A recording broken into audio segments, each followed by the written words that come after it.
Layton! Welcome back to Gentle Mondays, where I play Professor Layton games. Woo! Doom, doom, doom, doom, doom. Alright, again, welcome. Unlike The Curious Village and, The Unwanted Future, I actually have played this one. After last week, I got a little bit obsessive and, finished my copy of Professor Layton in the Diabolical box, so you're not gonna get as much real-time, like, oh my god, the storyline, what's going on, things from me from this one, because I've actually played a bit of this. But I don't remember everything that happened on it. Didn't realize the second game was on mobile. Yes, the first 3 games are on mobile. And I find this a little easier to stream with. Just in it looks and sounds better overall. But yeah, so the first 3 games are on mobile. I think, the first 2 are each $9.99, and the third one is $14.99, if we're speaking US dollars. But yeah, let's go ahead and start a new game. I'm excited. Give me my keyboard, please. C-A-C-A-E. It me. I'm hoping that having the first 3 games on mobile like this means that the other ones will be. 'Cause that'd be really cool. There are tales of a box that brings death upon any who dare open it. Tell me, do you think those rumors could be true? Probably not. I hope not. That would suck.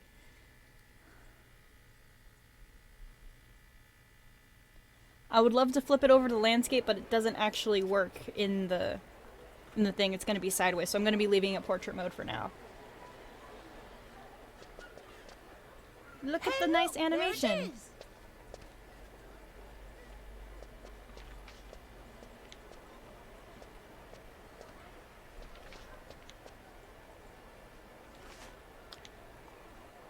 Hi, Flora.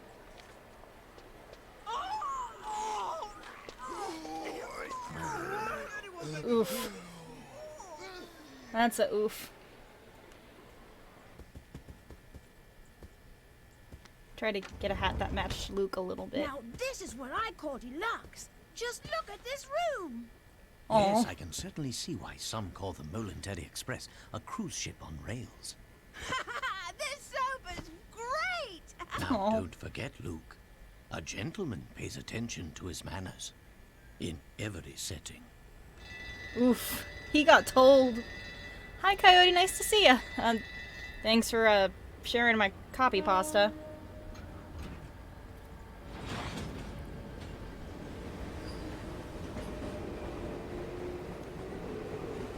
This game's so cozy.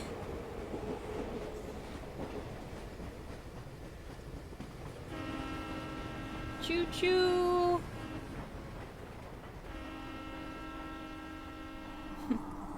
Professor Layton and the Diabolical Box HD for mobile.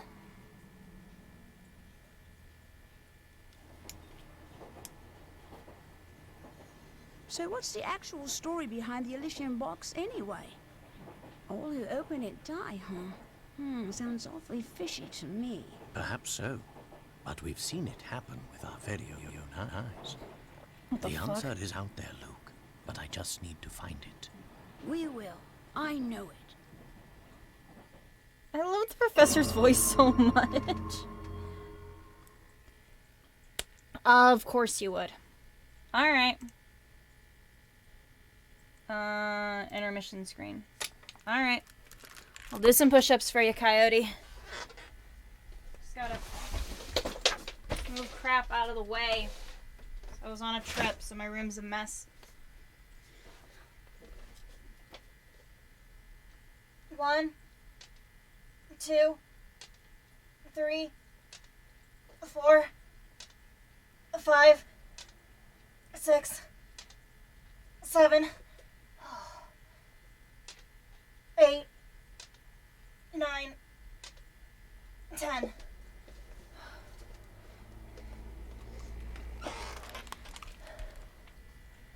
Alright, back to the Layton. Back to Layton. Thanks for trying to keep me in shape. Ooh, To my dear friend Acacia. There was a box that was rumored to kill anyone who opened it. At first, neither the professor nor I believed it. But all that changed with the arrival of a single letter. Ooh. I'm not gonna go overboard with that as I don't have. Ooh. Voice acting again. Not gonna go overboard with that as I don't have enough channel points. Fair enough. Oh, what's that, Professor? It's a letter from my dear friend and mentor, Dr. Andrew Schrader. God damn it, Layton has such a nice voice. Is everything all right? Probably not. My dear Herschel, knowing you, I imagine you've already heard of the relic known as the Elysian Box. This strange antique is infamous for killing anyone who opens it. Truth be told, I'm a bit dubious of the box's murderous reputation, but you know how I am. But you know how I am. That's all the Once explanation you something need. piques my interest, I simply must get to the bottom of it. He might be a bit neurodivergent. That's why I'm pleased as punch to tell you that the elusive item is finally in my possession. That's not good. What's more, I believe I'm on the cusp of unraveling a great mystery tied to this box. For the moment, let's just say I have a theory, though I haven't been able to prove it yet. But that's just a theory. A game theory. Thanks for watching. Initially, it was my intention to finish my research before daring to open its lid. But I must confess that my curiosity is simply overpowering. Curiosity killed the Schrader. In the unlikely event that anything should happen to me, please finish the work I've started. That's what happened when he opens the Elysian box. Da-na-na-na! Heart attack. Your friend, Andrew Schrader. Thanks, Andrew. According to the postmark, this letter was sent 2 days ago. We should go pay the doctor a visit. I just can't shake the feeling that something awful has happened. Aw. Well, your intuition's usually spot on. I say we head out right away. Okay. Tab mystery for more details. The Elysian box is an antique said to bring death upon any who dare open its lid. According to rumors, the box has already claimed many lives and is feared in many parts of the world. Could this strange item truly exist? Ooh. Luke, before we go, would you be so kind as to fetch my car keys? They're in one of the drawers in that desk. Sure thing, Professor! If there's something you wish to inspect, Luke, simply give it a tap. Luke must find the keys to the professor's card. Search by tapping on the desk drawers. I actually, found a little stylus recently, so this is actually really nice for the phone. Apparently uncomfortable chairs make you smarter. A lovely view is the perfect antidote to the working long hours. No proper study should be without a little greenery. That's a lot of documents. Professor, where are your car keys?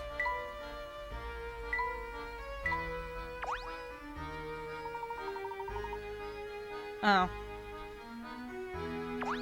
There we go. Oh, here we are, Professor! You got Layton's keys. Items to pick up are shown at the bottom right of the map.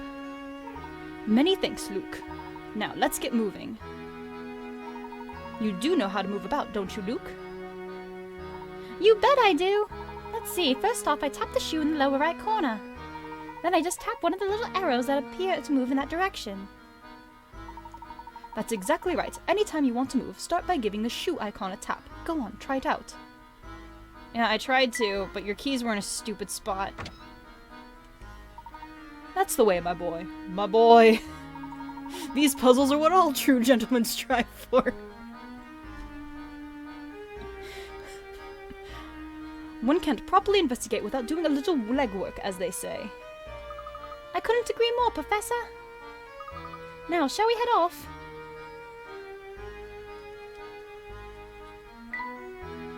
There's no doubt which office belongs to the professor. Is that an office or a cafe? Look at all the appointments and meetings posted here. Oh, okay, moving on.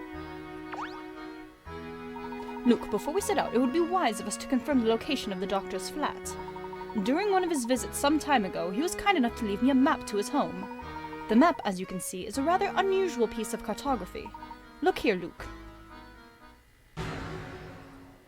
Bruh. Oh, how clever! The map itself is a puzzle! Professor, do you mind if I take a crack at it?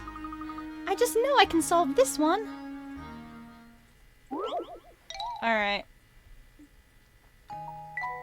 Oh. Okay. In the map to Dr. Schrader's home, several pieces in the center have been cut out. Restore the map by inserting the missing pieces in the correct spots. Touch piece to grab it. Hi, Tifa. Nice to see ya. Okay.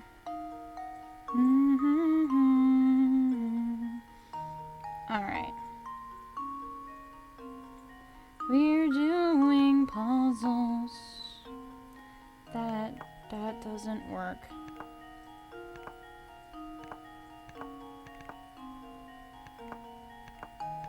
Hang on.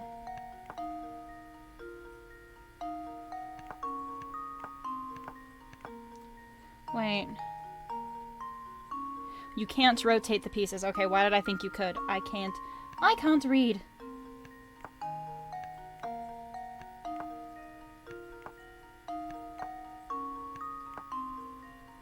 Okay. That one fits there. Cool. Very nice. Very nice. How much?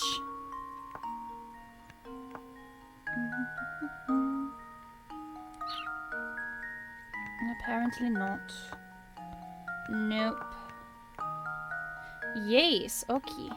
No. Yes. Yes? Yes? Just leave it to me. Yeah. Layton's apprentice strikes again. Layton's apprentice strikes again. My fish is looking at me like, what the fuck are you doing? Excellent work. Now hop to it. You've got to get to Dr. Schrader's apartment.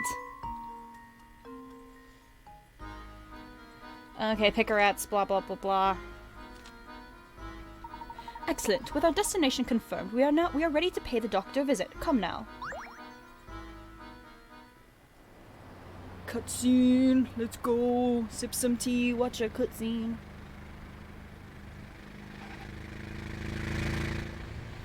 The Layton mobile. With an extended roof so he doesn't have to take off his hat. That's canon.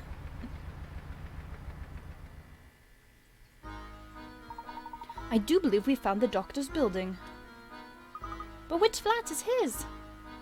That, I'm afraid, I don't know. But thinking on it now, the letter I received did mention something about this place. The doctor's home. Find Dr. Schrader's window and the details in his letter. In the morning, I often awake to the sound of music drifting in from a nearby flat. Looking out, I spy a flag fluttering gently outside my window. I take a single sip of my tea and turn my attention to the morning sun. Not many flats in London have a view of the sunrise anymore, you know. Circle the window which the doctor views the sunrise. I like cannons. Me too.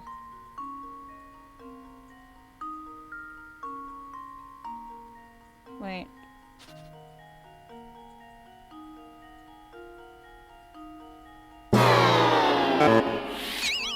The cap. Hi, I'm Amora. Nice to see ya. Just started. I see how you're liking it so far. I've played the Curious Village. I actually finished that one last week, and as much as I kind of hate the puzzles in this, I feel like a lot of them are kind of gotchas to make you feel dumb. I do really like the coziness of the story and everything, and just the overall vibe. Like the music in these games are great, I've noticed. But yeah, I hope you enjoy the cat. By the way, this is actually from SeaWorld, and I've got a couple of buttons on it. Anyway, I think that one's it. If I'm not overthinking it. Now to test my theory. Happy Layton, let's go! T4 projected a fail, he was Leaves wrong. no puzzle unsolved. A gentleman leaves no puzzle unsolved, oh my god. Alright, let's go see the doctor. Unless I'm mistaken, I think we found the right flat. Now follow me, Luke. We're going up. Going up? Oh, I nearly forgot. Before we leave, let's review how to use this trunk.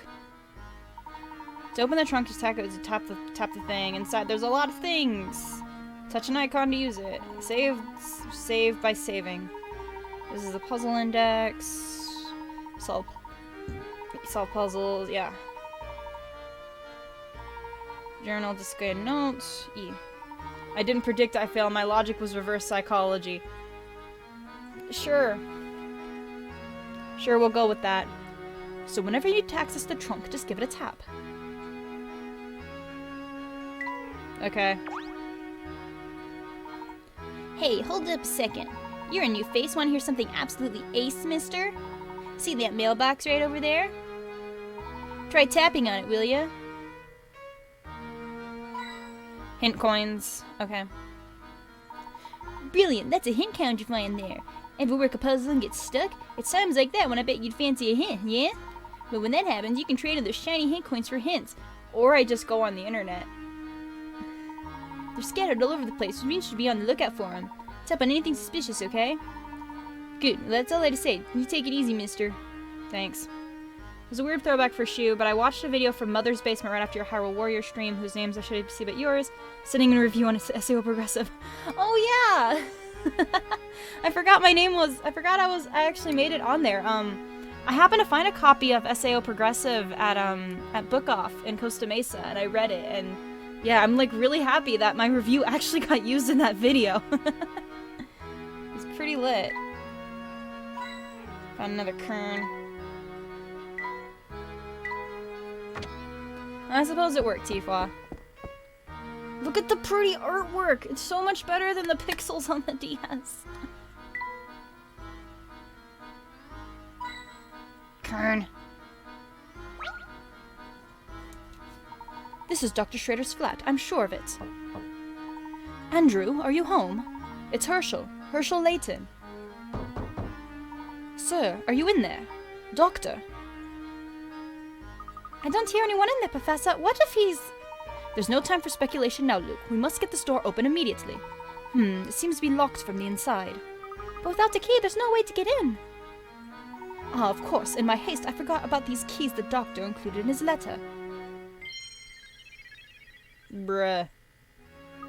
Quick, Professor, let me try them on the door. Huh? That's strange. It doesn't seem like any of these keys work on the lock. Luke, don't you see? Dr. Schrader has set before us yet another puzzle to solve. Ah, man. More puzzles. Puzzles. Yeah. Okay.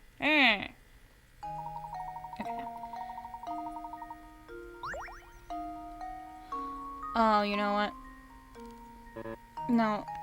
Hang on. If I remember correctly.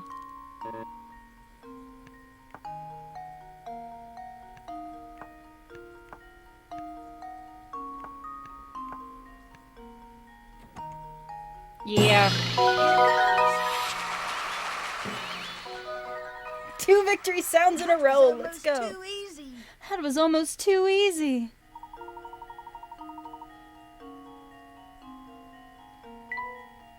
Easy puzzles.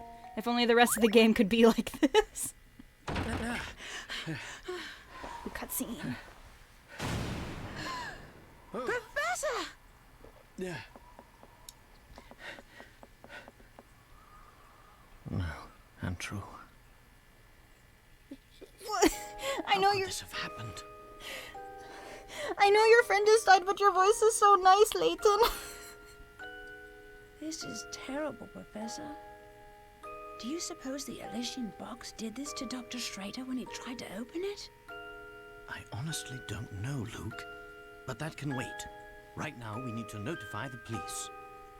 Of course, Professor. What do we have here?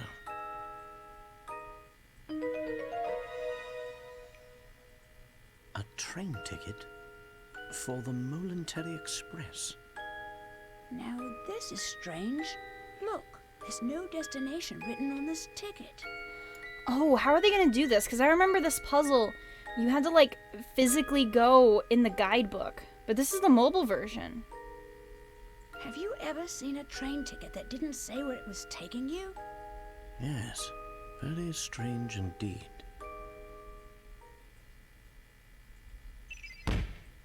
New mystery, let's go!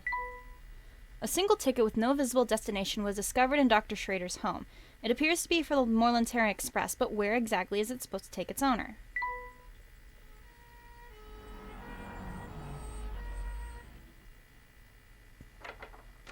Cutscene.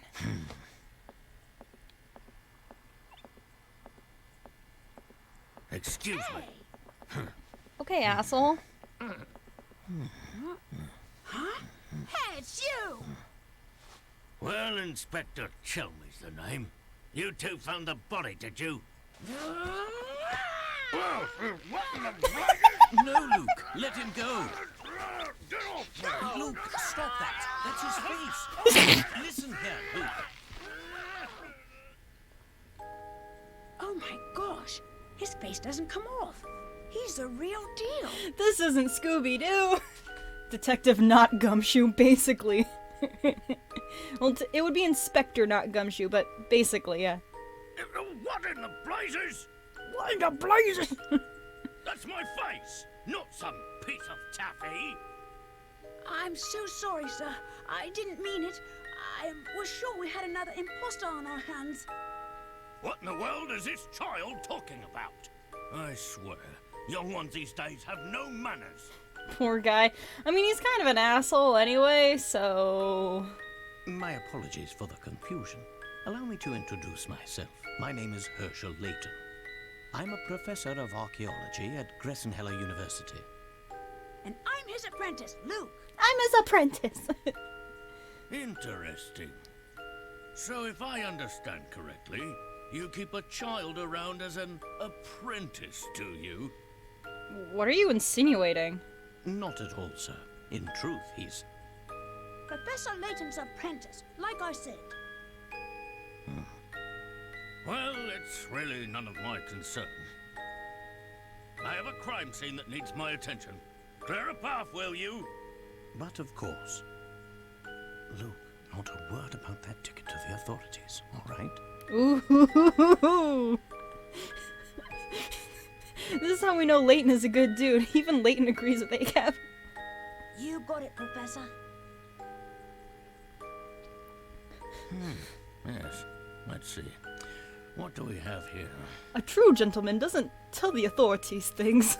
A murder? Or was the crime self-inflicted? Bruh.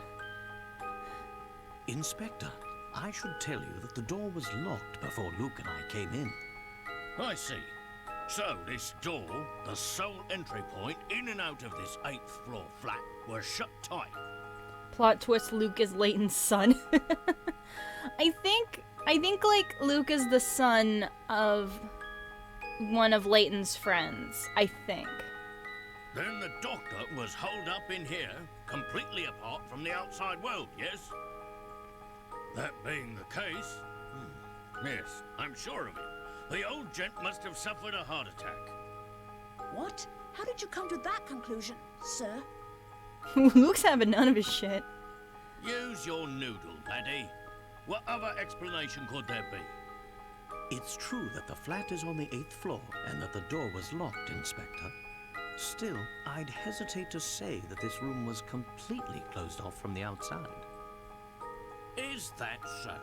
Please elaborate. Isn't it obvious? There's something quite unusual about our crime scene that's been overlooked. You mean the fucking dinosaur? Eh? It's as plain as the nose on your face, Inspector. I suppose you academics think your fancy degrees prepare you to play detective, eh? I mean, it's not like he's just some degree person. He's a fucking archaeologist. So you kind of have to be a detective as an archaeologist, I think. Here I am with like a music major. It's gonna be interesting when we play Layton versus Wright. Yes. That's actually part of the reason why I started the Layton on Mondays thing, was knowing that there was the Layton crossover with Phoenix Wright. I'm really excited to continue The Ace Attorney series on Wednesday. I tell you, nowadays, it seems like everybody and their mum thinks they can do my job. I mean... Now, as I was saying, the cause of death was heart failure, plain and simple. And there's what caused it. Okay, but are you guys gonna do like an autopsy?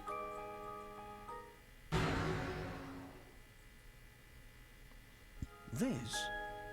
It's a scaled-down model of a Kronosaurus, if I'm not mistaken. You kind of have to be a detective to be an archaeologist. I never thought about how true that is. Well, I mean, like, in a way, like, you kind of have to play detective with, like, all these different societies and stuff, right? I think. I don't know. I just think Layton's voice is nice. I reckon that ugly mug will give anyone nightmares. Here's what probably happened. The old fellow turned on a light, took one look at the beast, and then keeled right over. Vera was talking with me earlier. We were talking about if we wanted to do canonical order or just go for whichever. He called me earlier, too. I'm up for doing either Apollo Justice or Investigations. I think the conclusion we came to was doing Investigations next. Which means that I have to buy it on here. New emote idea. Professor Akaton, Acacia with top hat. Ooh!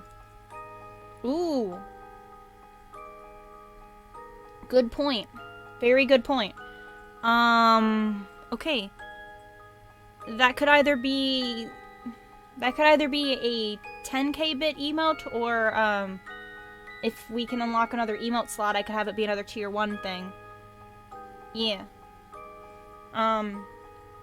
If I don't say anything about it later, remind me and I'll message Junkenstein. But this is the doctor's own home. Why would the bones he put up himself scare him? That's what I was thinking, Luke. People have a way of becoming forgetful with age. Not that you'd understand, boy. Bruh. Well, you're right about that. I don't think I understand it at all. Ooh. Mr. Layton, was it? No? Ah, yes, Layton. Mr. Layton, what do you think? You know what? At least you got his name right in the end. Good for you, Inspector. The scenario you paint certainly isn't out of the realm of possibility. But, considering the lights were off when we entered the room, I don't think we've found our answer yet. Oh, really? Yeah, Furthermore, really. Look around you, Inspector. Doesn't anything strike you as odd? What do you mean, Professor? Study your surroundings, Luke. I'm sure you can see it too. Oh. This is a puzzle. With its windows opening out into thin air, 8 stories up, and its door securely bolted, you might think that this room is inaccessible from the outside. However, a single unusual detail reveals the truth of what went on here. Your job is to look around the room by tapping the arrows and find this detail. Once you've got it, circle the area with your finger and touch submit to give your answer. Make sure to only circle one object when you answer. Layton.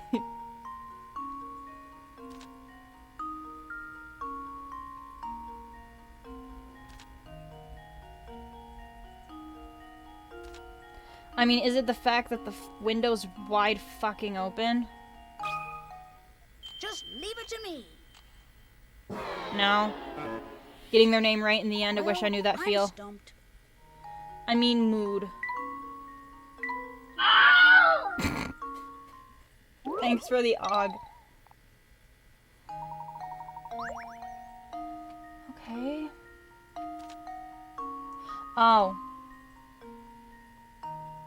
Probably that. Just leave it to me. Piece of cake. Nice eye. For some reason, part of the curtain shown here has been ripped clear off. Of course. This window is missing a curtain. So it is. But what exactly does this have to do with my crime scene?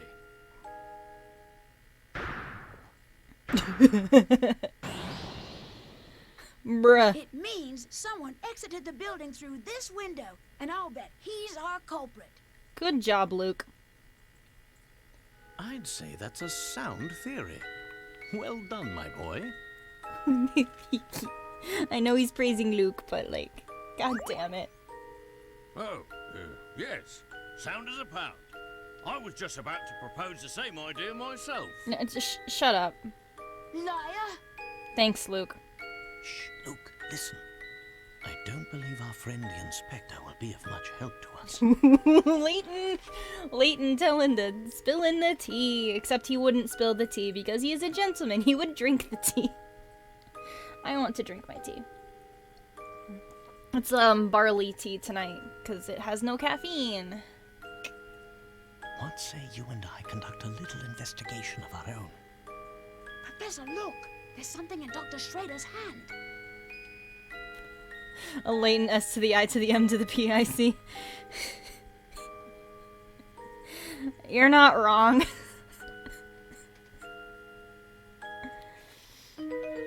You're not wrong.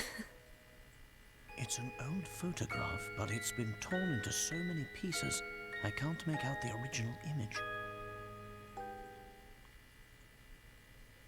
Ooh, okay. New mystery. Torn fragments of a photograph were found in the late doctor's hand. In its current state, it's impossible to make out the contents of the photo. What could it be depicting? Hey, what's the big idea? You can't just pour evidence in a crime scene. Get your hands off that... what is this anyway? Not that it matters.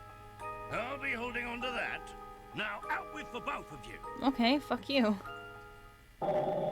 You found a torn photo, but Inspector Chelmy confiscated it. Ah! But we're not done! Ooh. Ooh, what you say?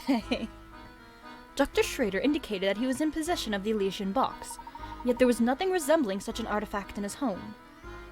Do you think the person who did this to him was after the box? It's an interesting theory, but for the moment, that's all it is. A game theory! However, it's my belief that we hold a clue to understanding today's events, namely, that ticket. The Monetary Express ticket, right, Professor? Correct, Luke. I believe that a trip aboard the Monetary Express is in order. We're taking a train.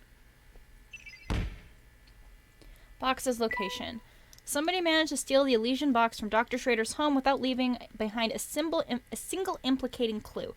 Who could have made off with the box? Good question. Do you suspect we'll find the key to unlocking this mystery on the train?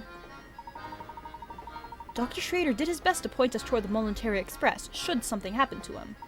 Sure as fog on a London morning, I know this train will lead us to the answers we seek. I like the art. The art is nice. Cutscene! Professor Layton and Luke sped away from the city, unaware of the secrets that awaited them down those iron tracks.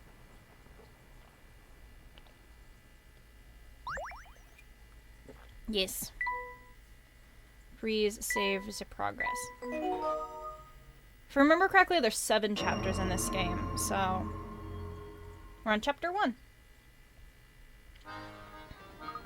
Gosh, just look at this place, Professor! It's so posh, I feel like I should be wearing a monocle. Quite so, Luke. Every decoration and detail in this room is more decadent than the last.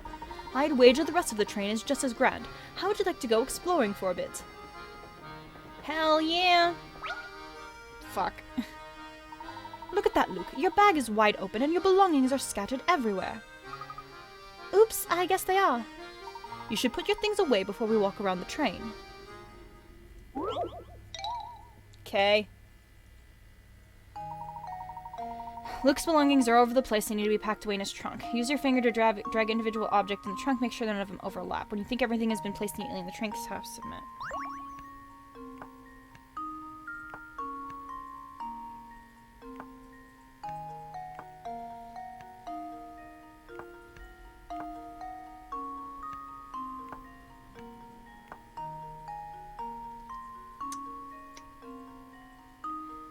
Okay, this is not working.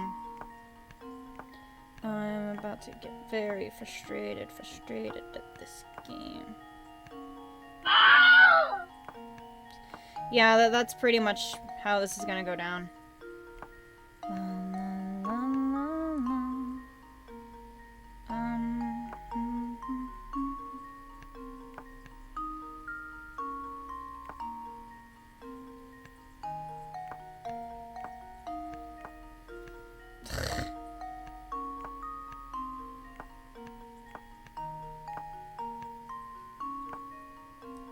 I don't know what... Okay...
I hope that's you're trying to do reverse psychology or whatever. This is annoying as hell.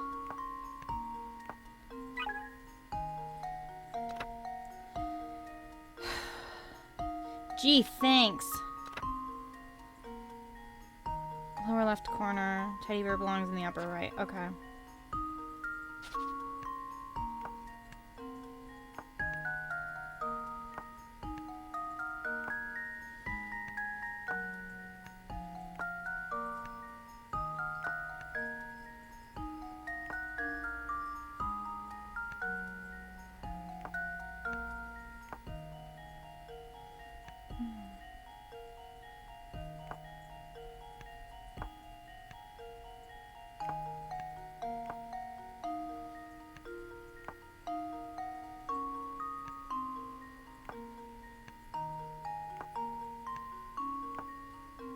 Ooh. Here goes. How did that not work? Oops, that wasn't right. How did that not work?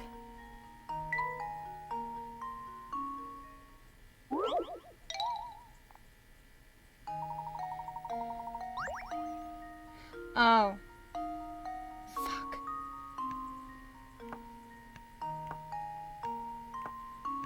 Alright,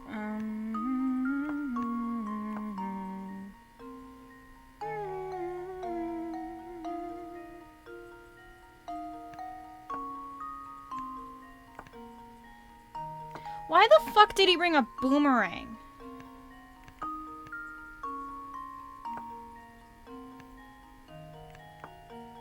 Luke, I just want to talk.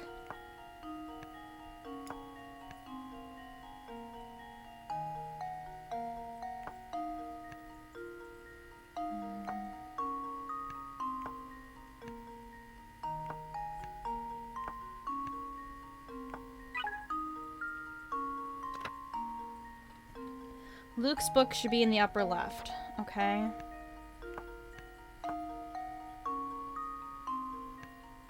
Oh, okay. That should do it. Let's see if this works. How the... What? What was overlapping? Luke, you can place a boomerang on top of your shirt. It's not going to ruin anything, I promise, please.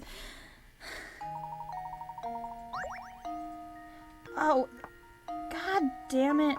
It got shifted over 1 pixel somehow. Here goes. Luke, why did you bring a boomerang? That was almost too easy.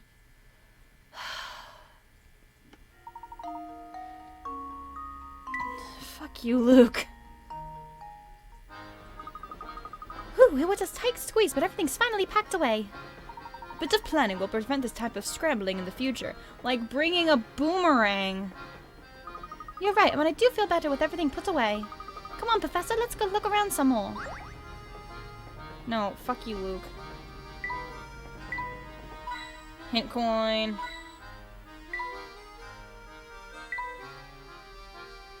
Okay, let's go explore. Remember, Luke, we're here to find the illusion box, so don't get sidetracked. You don't have to tell me twice. Now why don't we start the search by investigating the train? Professor and Luke decide to explore the Voluntary Express.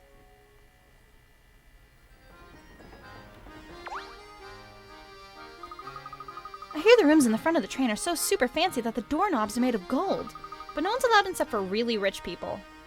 So, misters, are you really rich? Because if you are, you can go see the super duper fancy rooms.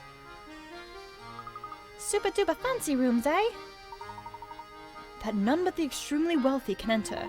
If our young friend is correctly informed, there must be a set of deluxe rooms in the next car. Wow, I should like to see those. I bet they're utterly fantastic. Don't tell Soul, I got Popeyes. Ooh, nice! That's awesome. I assume you're at work or heading to work soon? That's our room. Okay, moving on. Yes, I suppose these accommodations will do. I do hope my darling boy will be pleased. Oh!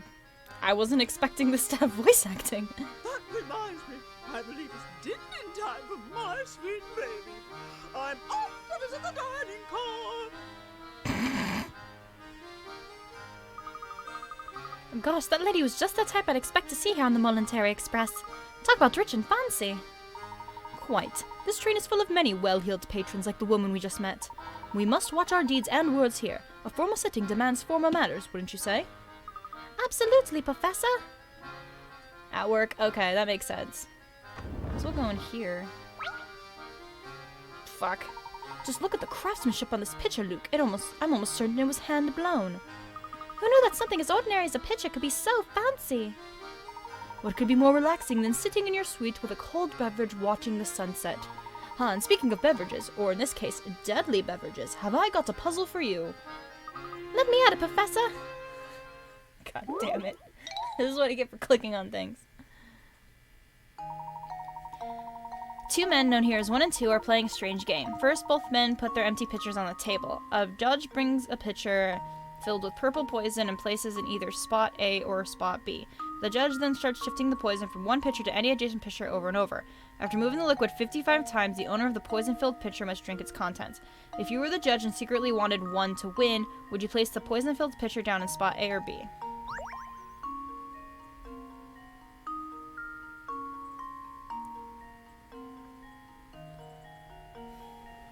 B? Just leave it to me. Yeah! Layton's apprentice strikes again. I did it. The liquid changes pitchers 55 times, which is an odd number of pours. Regardless of where you set down your pitcher, whichever pitcher sits in the middle of the three will always contain the poison after an odd number of pours. Therefore, in order for one to win, the poison-filled pitcher must go to spot B, because doing so will put 2's pitcher in the middle, thus guaranteeing the poison ends up in his pitcher. Crack open a cold one with Layton. Bruh. That'd be great. Excellent work. Now let's press on. We mustn't stand around all day. Well, I was trying to, like, investigate, and you're like, this reminds me of a puzzle.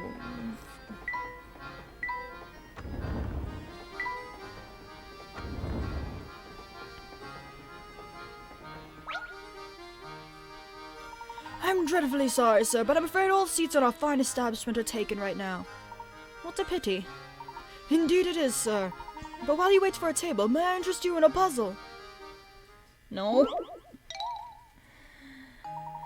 4 couples sit elbow to elbow in a crowded dining car. All diners are sitting next to or across from their partners. The Joneses are sitting by the aisle. The mustachioed Mr. O'Connor sits beside his wife. It's using the information above, can you determine where Mrs. Hadley is sitting? Circle her and touch submit. Okay. Alright, so it's not them. He's the only one with a mustache.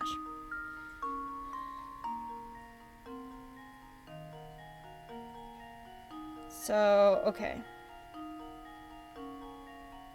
If the Joneses are sitting by the aisle, then it's gotta be these two. And Mr. Lambert is sitting across. So, I'm gonna guess that it's E. I'm guessing.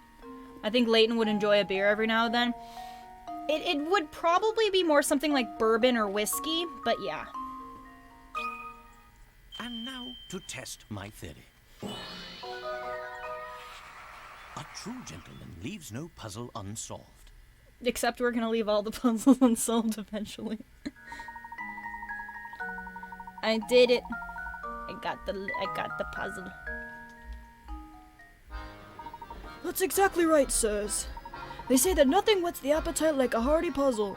Oh, it appears a table has just opened up. Allow me just a moment to tidy it up, and then I will be happy to escort you to your seats. Great, I'm starving. Oh, good, our table is finally ready. We'll just be taking our seats then. Madam, please wait just a moment. You see, these passengers have been here much longer. Nonsense, we'll not hear another word of this. You take these people before us, we are insulted. I do apologize, madam. It's simply that these gentlemen arrived before you. We will not be kept waiting, do you understand? Not a single second. Now out of our way. Madam. Talk about pushy. I do apologize, sirs. There's a lovely observation deck on the last car of the train. May I suggest that you spend a few minutes there while we prepare a new table for you? No need for apologies, my good man. Your job is not an easy one. We'll go see the deck and return in a bit. Professor Layton is not a Karen. A true gentleman is not a Karen, or a Kyle, or Ian, whatever the male equivalent is.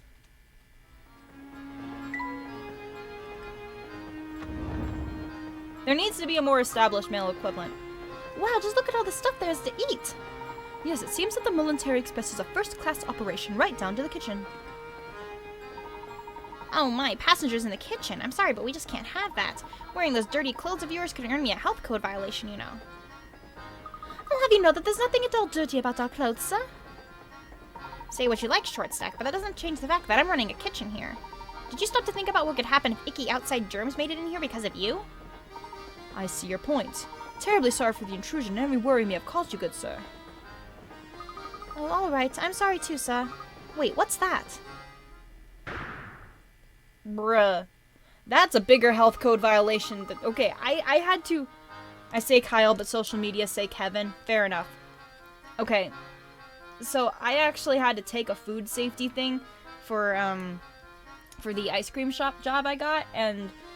Yeah, they actually do make it a point to talk about, like, personal hygiene and, like, make sure that you show up in good clothes and that you've showered and blah, blah, blah, because germs. So he does have a point talking about dirty clothes in the kitchen could be a health code violation. That's absolutely true. Having an animal in the kitchen is a bigger deal. It's a much bigger deal. Professor, look here. It seems like our friend the cook has been keeping a pet in the kitchen. And to think he was lecturing us about germs. Oh boy, I guess the cat's... Well, I don't remember what voice I did for him. Or hamster, I should say. Believe me, I know it's not okay to keep a pet in the kitchen. But, well, he's my only friend, see? Furry or not, he's the only rodent I've got to talk to here. My, he certainly is generously proportioned, isn't he? You said he's a hamster, yes? That's right, a hamster. The noblest member of the animal kingdom. I mean, I guess. See, when I first started working here, I needed someone to keep me company, so I bought him. Thing is, I feed him all the table scraps we take back, which makes it for a diet that's a bit, rich. He's really put on the pounds, and if he doesn't get in shape, it could be really bad for his health. Don't tell me to take my iguana out of the Arby's. What? The poor little guy. That's why I want to ask something of you, boy. Would you mind holding on to my friend for a little while? When he's here with me, I can't help but feed him, but those scraps of pastry and pasta add up. So you're saying you want us to hold on to him and help him shape up? Sounds like a great idea to me. I mean, what do you think, Professor? Can we please keep him for a little while? Well, I do believe that helping those in need, rodent and not, is the duty of every true gentleman. We'd be happy to take custody of this hamster for the time being. Oh, thank you so much. Hearing that is a real load off my shoulders. The hamster minigame has been added to the trunk, which I do not plan on doing, because I kind of don't like the hamster minigame. Oh, and one more thing. Since we won't be seeing each other for a while, please give him this apple, will you? He loves them so. Got a new hamster toy. I'm gonna miss my little guy. Please take good care of him. Don't worry, he's in good hands.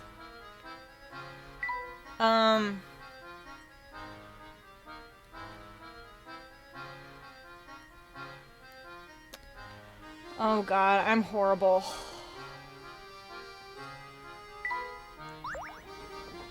Luke has named his new friend hamster Todd.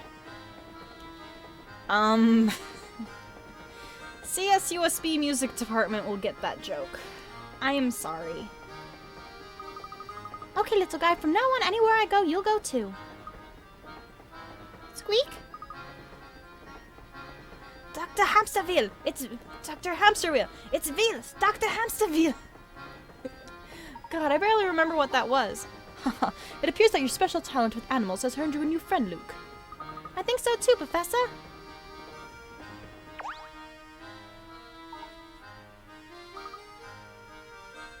Are there any hint coins in here? Hell yeah!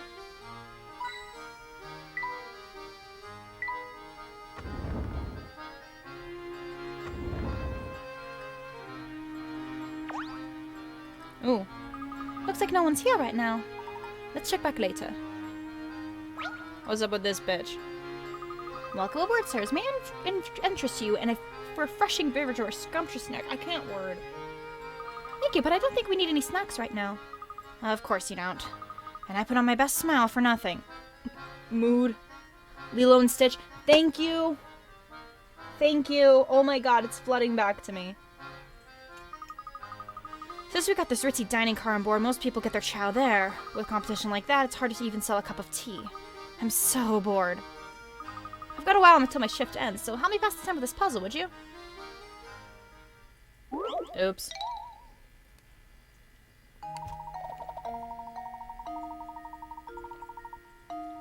Oh, it's this one.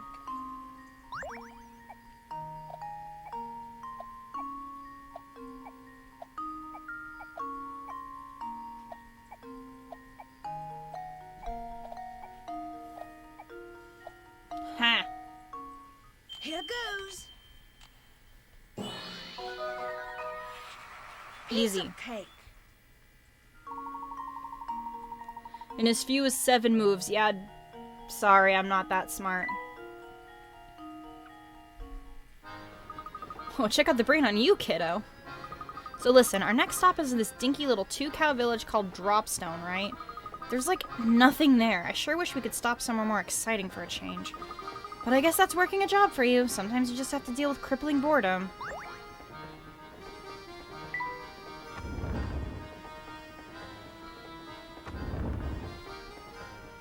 Oh, this is the...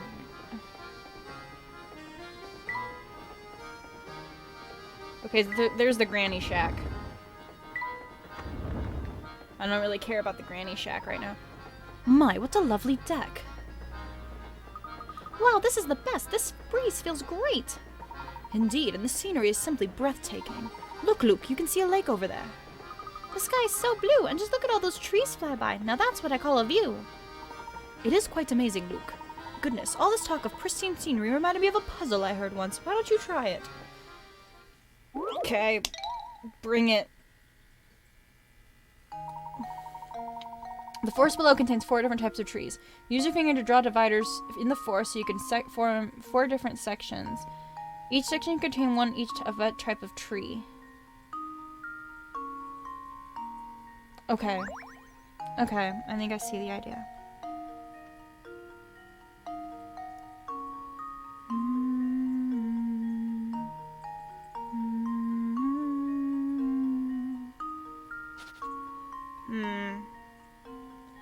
This Welcome to the stream, Azur.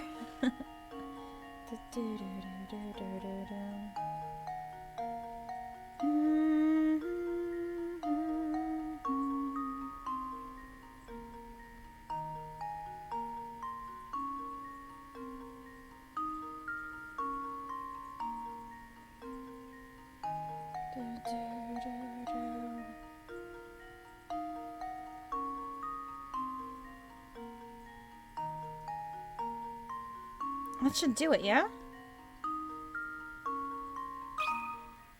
Just leave it to me. Yeah, look at me go. I didn't use a walkthrough or anything. I actually didn't. Watch me roll and watch me go. That's exactly it. Well done. Well, did you expect any less, Professor? Wow, it feels so nice out here. I almost forgot we're supposed to be searching for the Elysian box. I can't say I blame you, Luke, but that box led the doctor to his death. Come what may, I will solve this mystery. Of course.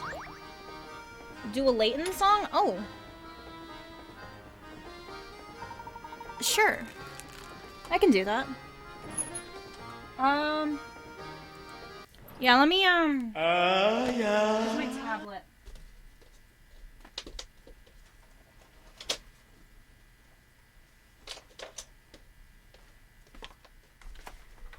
Well, we'll see how well I can do this. Oh. Oh no.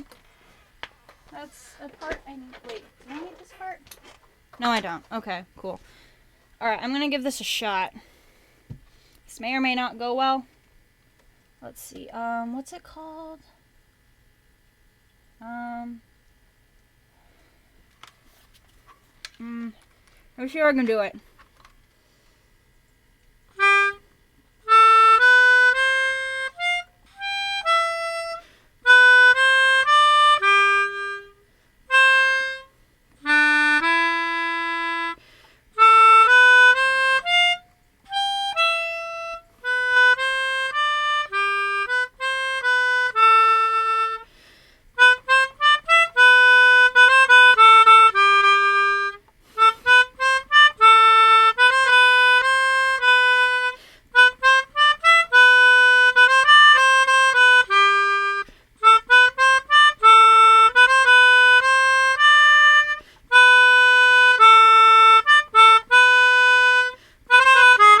Shit.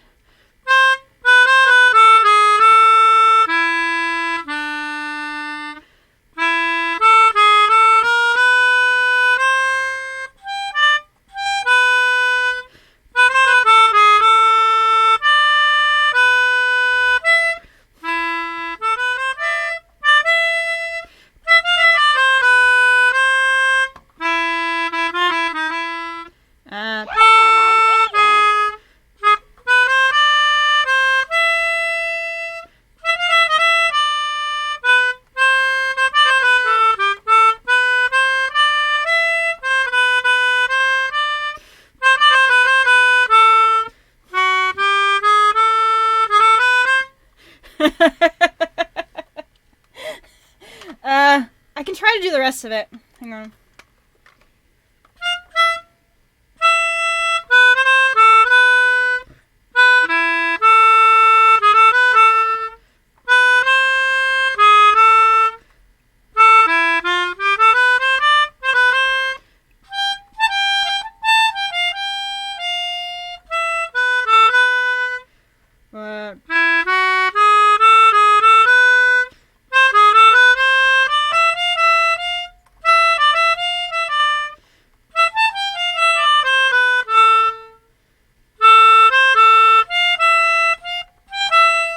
And then it goes da da da da da da da da. I'm not about to try to do that on melodica. I hope you guys enjoyed me attempting the Unwound Future theme, which hopefully I can get to that game really soon. Just what I needed. Time to cry again. Oh no. I hope that I will soon understand why people cry for that one. I haven't played the Unwound Future yet. Oh, there goes my phone. Thank you for redeeming Play the Melodica. I always love when people do that. Layton lends its well considering a bunch of songs are accordion. Keep trying to sleep, but I can't, so I'm here. Just have a minor headache. I'm sorry you're having a headache. I hope that can be cozy and help you out. Make sure you drink lots of water. Take some ibuprofen if you can. It was lovely. Oh, thank you. I appreciate that. Mine is about something different. Oh, okay. Fair enough. I think it's high time we began a proper observation. I don't have ibuprofen. Ugh. Well, drink lots of water at least. Maybe some vitamin C. Tylenol. Okay, Tylenol is ibuprofen. My understanding. Hello, my baby. Hello, my honey. Hello, my man time now. Send me a kiss, my wife. Okay, Professor, let's get to it. My heart's on fire. If you refuse me, honey, you The Professor and Luke decided to continue their investigation on the fucking song is getting to me. I'm your own. I guess some Tylenol if you haven't already taken some. Uh-oh. Luke's gonna be pissed. Look at that. Someone's rubbish on the deck here. Can you believe that? Some people have the worst manners. Listen here, Luke. A true gentleman cleans up to himself and others should the need arise. What do you say we take care of this mess? Why is this a puzzle?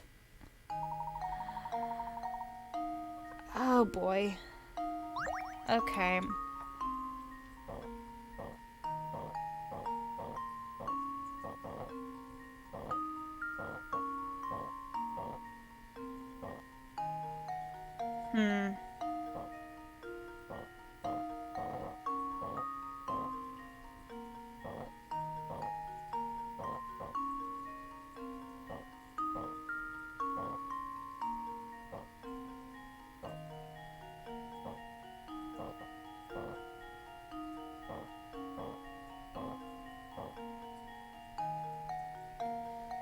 Drink water, please. Thanks. Thanks, Nightbot. Hang on. Just what I needed. Just what I needed. Hi, my dude. Welcome to the stream. It's really good to see ya.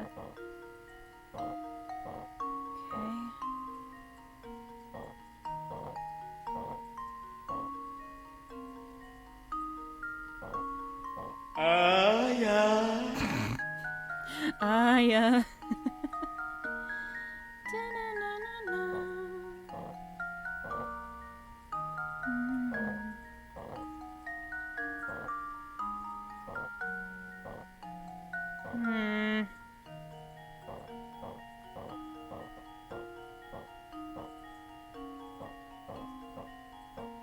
The overhead yeet measures the ability to just fucking send it. On the command get set, assume the position by spinning the ball twice in your hands, then try to dribble it like a basketball, only to realize it won't bounce back up to you. Your feet may be together or 12 inches apart, measured between the feet, or however you want. Just keep your ass behind that cone. On the command go, channel your inner trebuchet and heave that thing into orbit. Then return to the starting position and turn around to inspect if you domed anyone. The scorer will realize he didn't actually see where the ball landed because he was afraid he would get hit. So he stood too far away. He will then place his foot on the measuring tape and just guess. I'm Detective Dick Gumshoe, and I approve this message, pal. Thanks, Detective Gumshoe.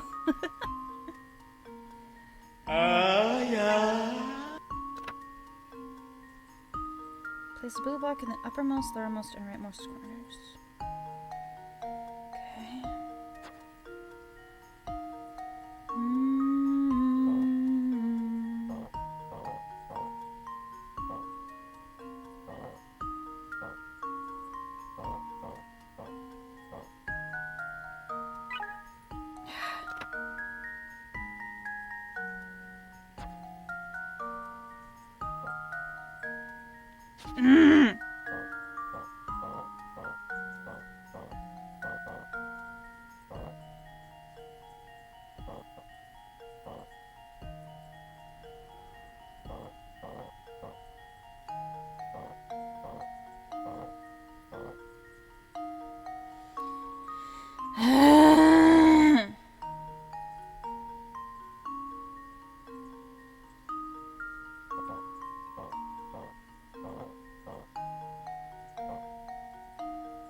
Okay.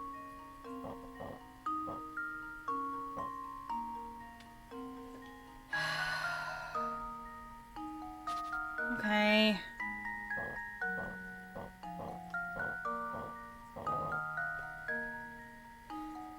Okay.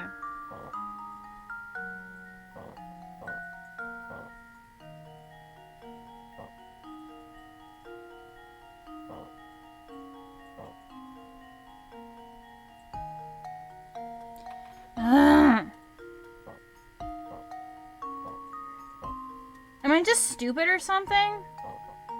I mean, it's always a possibility. Oh.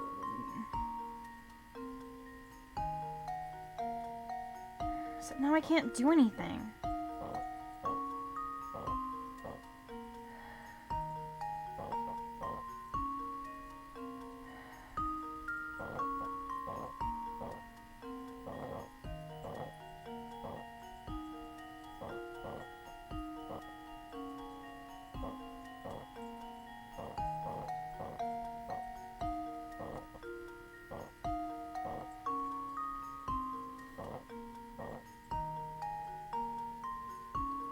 See, but then how do I...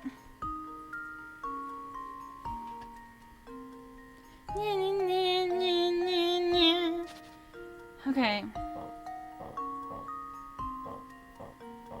Okay, so I know I need to do that, right?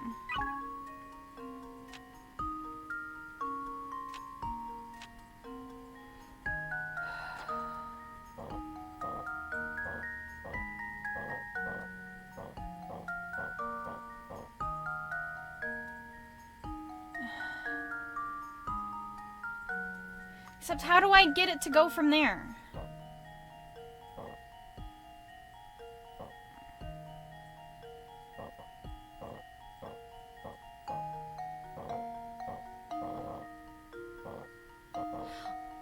Oh?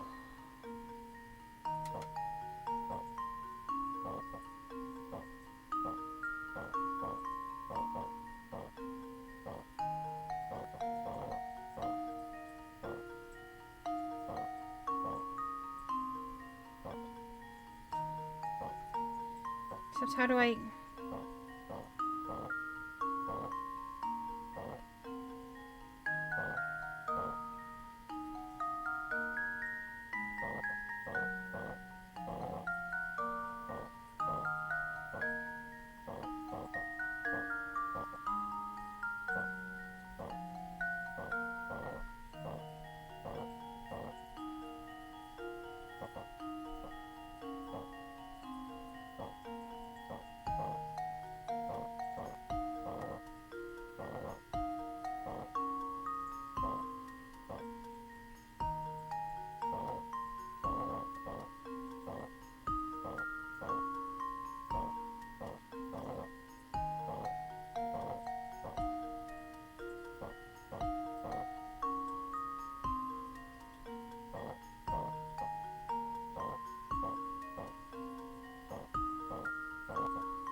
Thought I had something.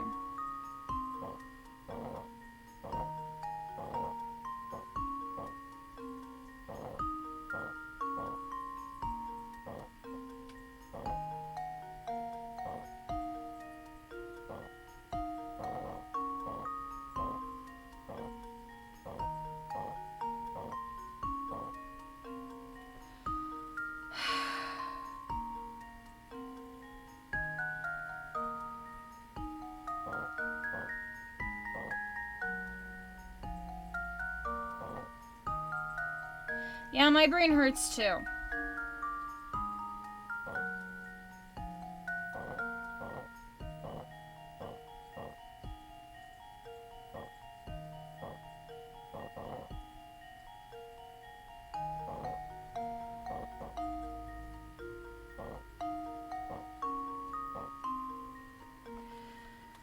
I think a solid solution requires you to move the blue one out of the little cubby at some point. Wait. You were 2 steps away. Fuck!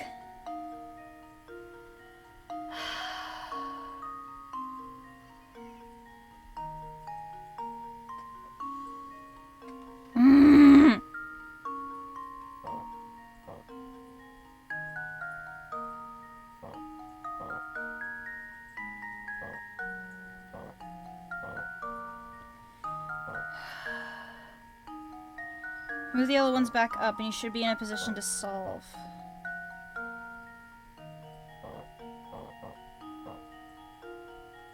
Oh, I got it. Consider this puzzle solved. And there we have it. Oh, thanks, my dude. I hate block puzzles so much. Poggers. Hi, Chiz. Nice to see ya. You can complete it as quick as 29 moves. Yeah, fuck you, game. There, now there's no trash cluttering up that amazing view. Wonderful, isn't it? Keeping a place neat really brightens it up. God, it's getting warm in my room. Any hint coins up in this bitch? I had to use a guide for the infamous one back in Curious Village. Oof. I was using a guide during a lot of Curious Village. Oh, it's this asshole. There's nothing like travel by rail to put a spring in your step. It was the one you unlocked with doing all the other puzzles. Oh, I didn't completion it. It requires 81 moves minimum. Are you fucking kidding me? Bruh. I couldn't agree more. And there's no better way to do it than on a train as fine as yours, Mr. Beluga. Man, belugas are way more graceful than this asshole. So you know my name, do you? Thanks for the og, Tifwa. But of course, this train and its owner have quite a reputation in London. I've seen your face in the papers more than a few times. Is your arm feeling better? Yeah, actually. There's like there's like a little bit of soreness, but it's not even noticeable anymore. Thanks for asking. Oh, is that so now? I'm sorry, my friend, but I can't say I know you as well as you seem to know me. The name is Herschel Layton. I'm a professor of archaeology by trade, but a train enthusiast on the side. The soreness for me is less than the first shot. See, the second one was worse for me. I don't know, man. So you can do anything. Coyote did have me do some push-ups earlier. This one, though, is giving me headaches. I had really bad headaches yesterday and a little bit this morning. I've heard tales of this train's grandeur, so I decided it was time to experience it firsthand. Layton, your voice is so nice. Well, isn't that something? It certainly is a pleasure to meet you, Mr. Layton, was it? Oh my, just look at how late it's gotten. I really have to run. Do enjoy your time aboard. Okay.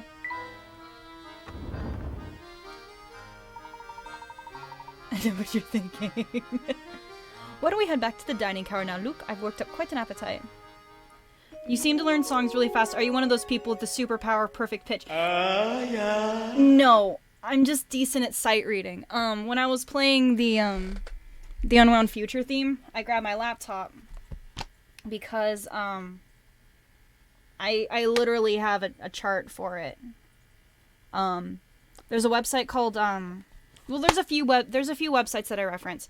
But the one for that one came from VG Lead Sheets. And like they like chart out video game tunes like they would a jazz chart. So they've got like the head, the main melody and stuff, but then they'll also have the chord changes above it. The other website that I'll reference frequently is Ninchi Music. But I don't have perfect pitch, but I am good at sight reading. Professor and Luke decide to visit the dining car a second time. Ooh, another play the melodica. Okay. Sure. Why not? Why not? Let's see. What would I want to do this time? Oh, this could be funny. This could be funny if I can do it right. Where'd I throw the melodica? Okay. Yeah. Oh my god.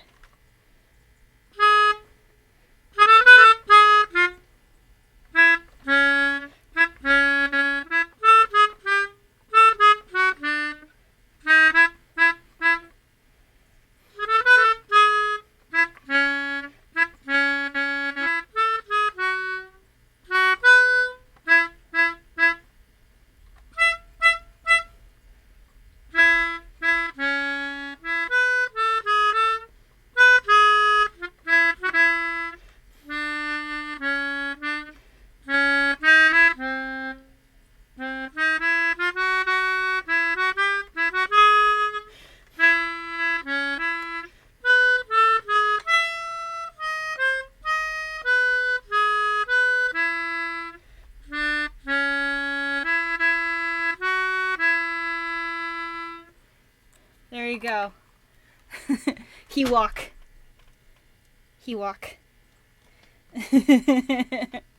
One day Tifwa is gonna get tired of my shit and time me out. I'm glad you enjoyed that one. I'm getting that walking for it meme flashback. That was the goal. That was the goal. I'm glad you like that one. I did my best. I'm not as good with reading it on the melodica. I'm just not used to a keyboard. Flute's easier for me. Welcome back, sirs. My deepest apologies for the long wait. Let me show you to your seats. Thanks, Nightbot. I'm gonna try to get to the end of this first chapter so I can take a break just because it's getting warm. All right, it's finally time to eat. My sentiments exactly. Wow, look at all these choices. It's enough to make my head spin. Oh, look over there. There's some sort of commotion going on. I would redeem singing mode, but someone up the points. Yep. You call this hot cuisine? I call it slop. You're saying we actually serve this to our customers? I'll remake it right away, sir. Get that mess out of my sight this instant. But of course, I'm very sorry to have displeased you so. And another thing, look at these vases in that picture. Utterly tacky. Replace them immediately. But sir, that piece is a quintessential work by the world-renowned. I don't care if the Queen of England painted it. Replace it and be quick about it. Yes, of course, sir. I'll start making the arrangements at once. Get good. Hey, it's that same man we saw earlier. I don't think I've ever seen anyone so bossy. And loud. That would be Mr. Beluga. That would be Mr. Beluga, I believe. I'm mixing up my voices. It's too bad that picture wasn't to his taste. I think it's marvelous. And speaking of pictures, Luke, have I got a puzzle for you? It's a puzzle. The drawing below is made up of curved lines that intersect to create sections. If you want to color the entire canvas so that no color touches the side of the same color, what's the fewest number of colors you can use? You can use the color as many times as you want, as long as it doesn't touch any area of the same color.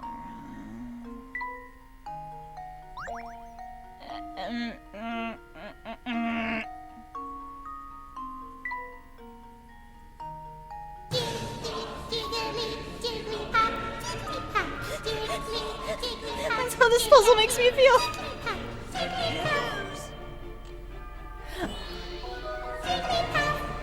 That was almost too easy. I guessed.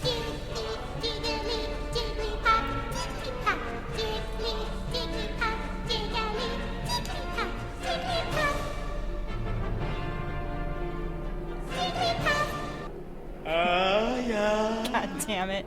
I love you guys. I fucking guessed. Expertly solved, Luke. After a puzzle like that and a lovely meal, I could use a break. Let's head back to our room. Hello there. Sorry to interrupt your game, but there's something important you should know. As you progress through the story, some puzzles will disappear from their original locations. These puzzles are then moved to Granny Riddleton's shack, where you can solve them when you want. Okay, then here's the first set of puzzles to be sent to the shack. If no puzzles appear on the next screen, it means there are no unsolved puzzles to send right now. But there was a puzzle to send to the Granny shack. The professor and Luke decide to return to their car in room 3.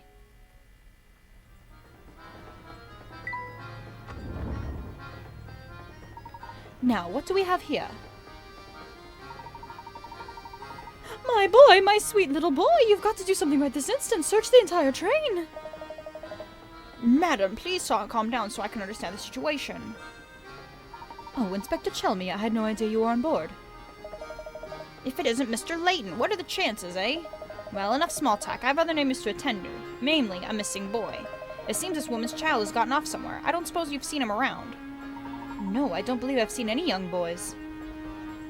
My little boy wandered off and he hasn't returned yet. I'm simply at my wit's end worrying about him. Gentlemen, I demand that you stop whatever it is you're doing and help me find my boy. She's been going on like this from the moment I walked in. I understand your concern, madam. My friend and I will be glad to help lend you a hand in your search. We'll have the best chance of recovering your boy if we set out searching immediately. Yes, that's exactly what I just said. Now go find my boy already. Tell him Mommy's worried about him. Seems the only clothes we have to go on are the shoe the tyke left behind and his name, Tom. I've tried to squeeze more details from the woman, but it's useless. She just keeps demanding I search the entire train. Ooh, the CGs though. This is one of Tom's shoes. It's positively tiny, isn't it? Yes, I find it quite curious myself, Luke. What's strange is that I don't think most children with feet that size can even walk yet.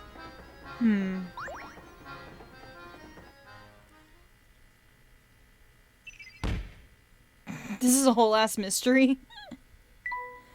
While riding on the Military Express, Babette's little boy, Tom, manages to disappear. If the shoe he left behind is any indication, Tom must be a very young child. Where could a child that small have wandered off to on his own? I remember this! The professor and Luke decide to help search for Tom, Babette's little boy. Yeah, I remember this. It's coming back to me.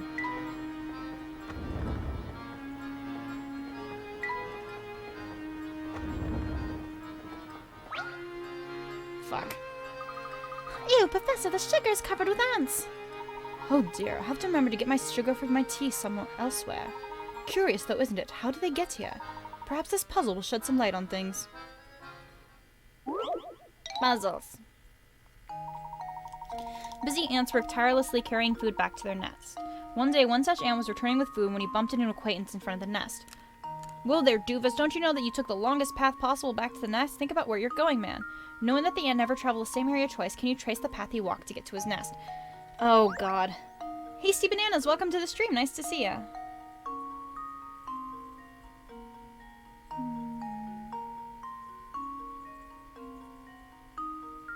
Yeah.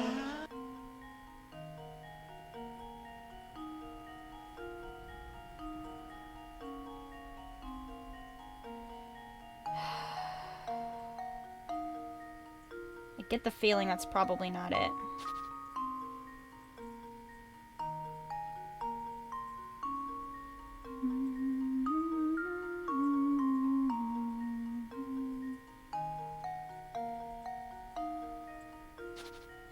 Aw, shit, here we go again.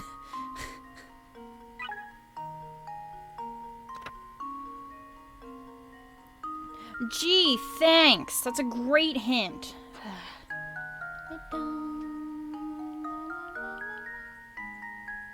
I puzzle, you puzzle, we puzzling. Puzzling and puzzling and puzzling my head. Contemplating everything you ever said. Now I see the truth I gotta doubt. Yeet. Let's see if this works. No. Oops, that wasn't right. Think about the clues you've been given and try again. Fuck you.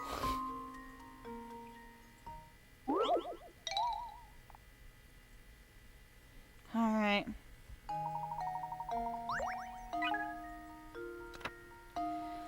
Assuming the top part of the screen to be north, go south, then west at your first chance.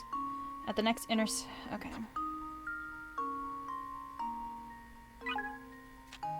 At the next intersection, head north to the top of the map. When you reach a T intersection at the top of the map, head west again.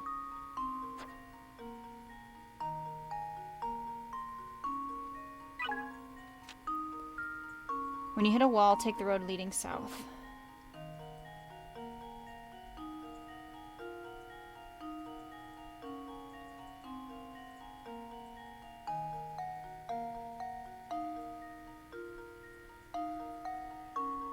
Probably? Let's see if this works. Yeah. That was almost too easy. Perhaps all the heavy lifting kept this little ant from thinking about his path home. If only he thought about where he was going, he could have saved himself a lot of walking. You've got it, my boy. Well, I'm no fan of ants and their sugar. You have to admire their craftiness and work ethic. Maybe they're working so hard because even the sugar on the Military Express is extra fancy? Haha, perhaps. I must admit, it is a compelling motive. Yay.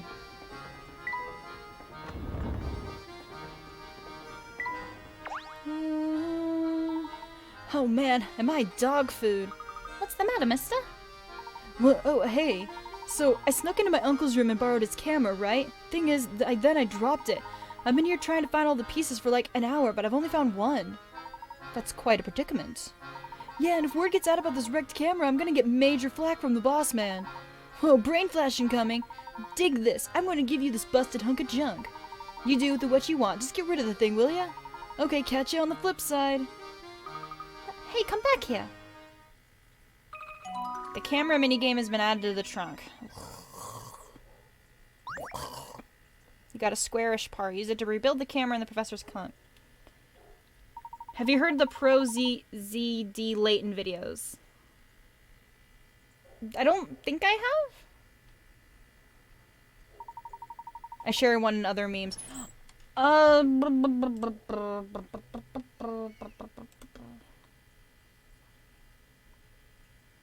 I'm curious. Caption. Nope. Luke, get in the car. Why, Professor? What's wrong? I am done. I told them to save their hint coins for difficult puzzles, but their dumbass decides to buy the super hint on a 30 picarat puzzle. Now I gotta be the one to bail their ass out because they have no more hint coins and they're stuck on a 60 picarat puzzle. That's required to progress, by the way. No more puzzles for me. Oh my god. Is me! Is me. I'm the stupid one he has to bail out. How about the deluxe rigs make our room like a freight car? Hold it right there, man. Sammy Thunder says entrance to that car is for VIPs only, capiche? Now, I know you'd like to sneak a peek, but the whole car's booked, so that's a no-go. I bet the kind of person who can rent out the whole car must be some kind of super tycoon. Indeed, I wonder what it must be like to have that much room to yourself on a train of this caliber. Well, for now, I suppose you just have to keep wondering, eh, Professor?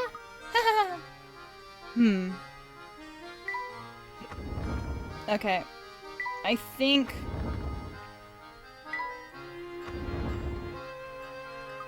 What's this? Something's fallen behind those boxes. Sneak on. Right. Ooh. It appears to be a cap of some sort, but I don't think I can reach it from here. Maybe the cap belongs to Tom.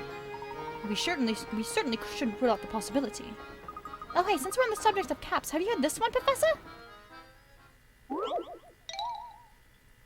This Phoenix Wright stuff is also funny. Let me find it. Okay. A preschool teacher had everyone in her class close their eyes. While none of the students were looking, she slipped caps onto their heads and then said, "Okay, everyone, open your eyes and look at all the hats your friends are wearing. Whoever sees 4 or more people wearing red hats gets a balloon. Gets a red balloon. Whoever does it gets a blue balloon. In a class of 10 children, only some of the kids got a red balloon. Knowing this, how many kids went home with a red balloon?"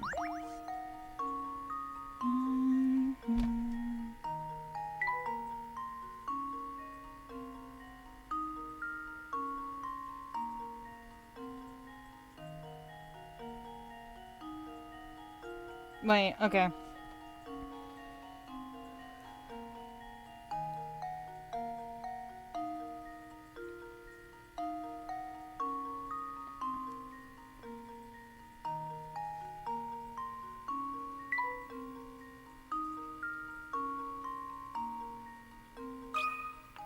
And now to test my theory. I'm done. Well, I suppose you can't win them all. I know, I'm dumb. My brain is getting fried.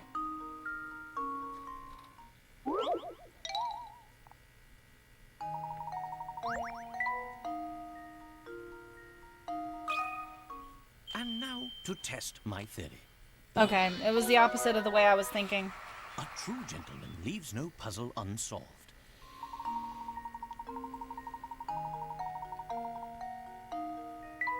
Yeah. There was a way I was thinking about it, I just couldn't think about it. Rats, I was sure I could stump you with that one. Better luck next time, Luke. For now, we better return to searching for that lost little boy. Oh, right. Yep, better get back to that. Now that you mention it, how do you suppose Tom managed to worm his way into such little space? Good question. Crap.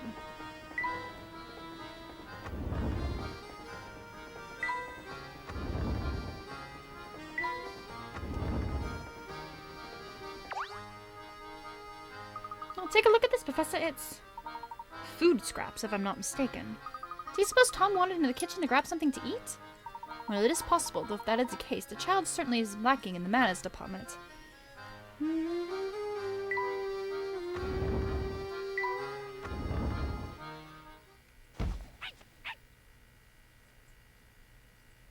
Oh. Is everything all right, miss? I'm just fine, thank you. Excuse me. Say, does that lady seem kind of familiar to you? Yes, now that you mentioned about it, something about her did seem rather familiar.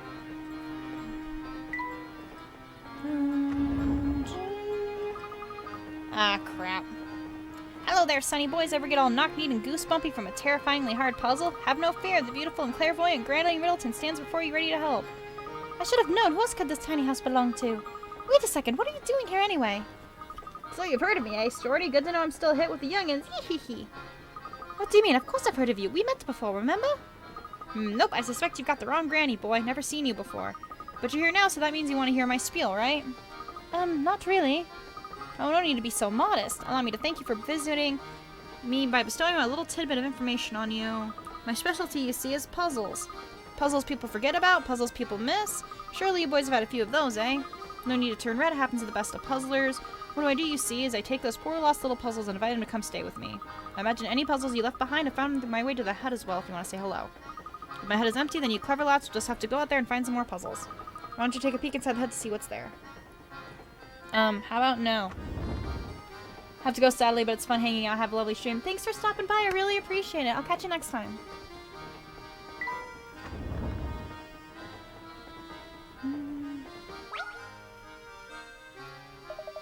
Oh, passenger. Sorry, sir. I didn't mean to get in the way of you using the deck. You're not the passenger, too. No, I'm just the mechanic on the train. I ride along with her in case something goes funny. But as you might figure, she's as smooth as butter. Makes my job pretty easy. In fact, I got so much time that I started making up puzzles. Want to take one for a test drive? Sure, I mean, I'm looking for a child. Oh god, this hurts my eyes. After years of bad business, the local zoo has finally run out of money to feed its animals. Bellies rumbling from days with no food, the animals make a plan to escape the zoo. After prying open the bars on the rusted cages, all the animals attempt to find their way through the maze-like walls of the zoo exit. Tap the picture of each animal you think made it safely out of the zoo. And then tap submit to answer. Just remember, an animal shows its true colors in the wild.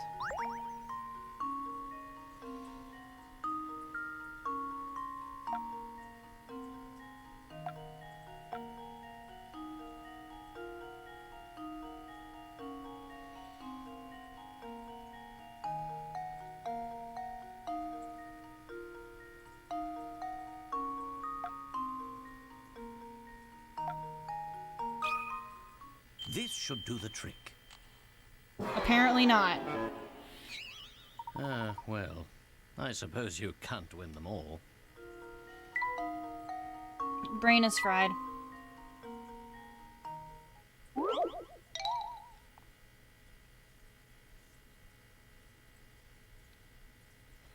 Got another good non-spoiler Layton Proseemits and other memes. Ooh, I will check that out after this. Brain is fried. I'm going with a walkthrough for this one because I just don't care right now.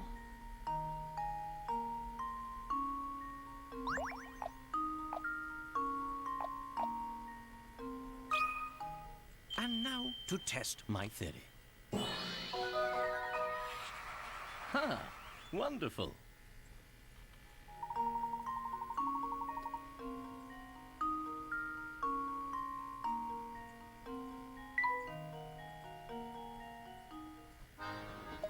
Let's see, what's the big idea? Don't you know it's hard to pass time with puzzles when you solve them that fast? Don't forget the Phoenix Wright one I sent. Okay. We are going to the memes. Okay, yeah, it's on display. Okay. We watched that one.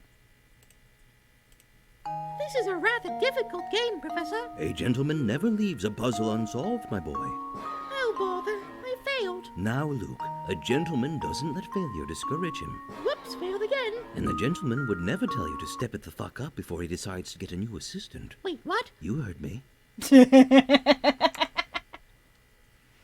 Good shit. Good shit. Phoenix Wright one. Where's the... Where's the Phoenix? Where is the Phoenix?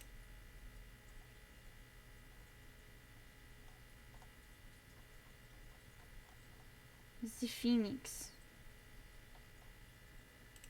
We'll come back to it. No. There we go. Okay, back to looking for Tom. Oh, it's literally right there. Okay. My bad. Let's check it out. That is preposterous, right? And, Your Honor, are you sleeping? What? No. Me? What? No, please, that's evidence, Maya. No. Why do you do this? It was the I freaking object. Omni-Jar. No, Mr. Wright.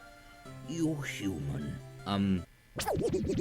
It's true that I take a special interest in this case, but you've got a lot of nerve trying to extort the chief prosecutor to step down and prosecute for you. Highly irregular, to say the least. You interrupted my tea time. Phoenix Wright will be defending. I've seen this in comic I form. trust you've been well, right? I brought case files and wine. I brought case files and wine. The testimony contradicts the evidence. No. No. Edgeworth, after knowing you for years, I can safely say that you are a Hot piece of respectable person. Verily right. And I'd also say that you're a fearless, Adorable honorable cutie pie.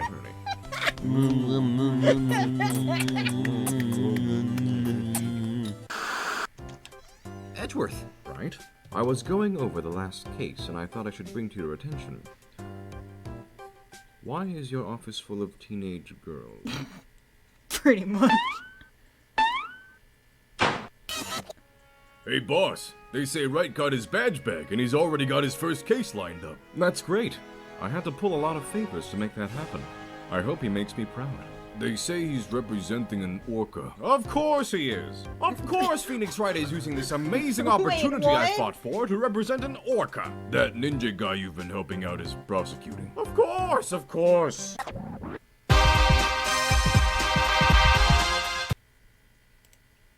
Thank you, Tifa. We love the memes. Okay. I'll go back to searching for Tam. Posture chat, thanks. Have you not played the other Phoenix Wright games? Not yet. I've only played what I've done on stream so far.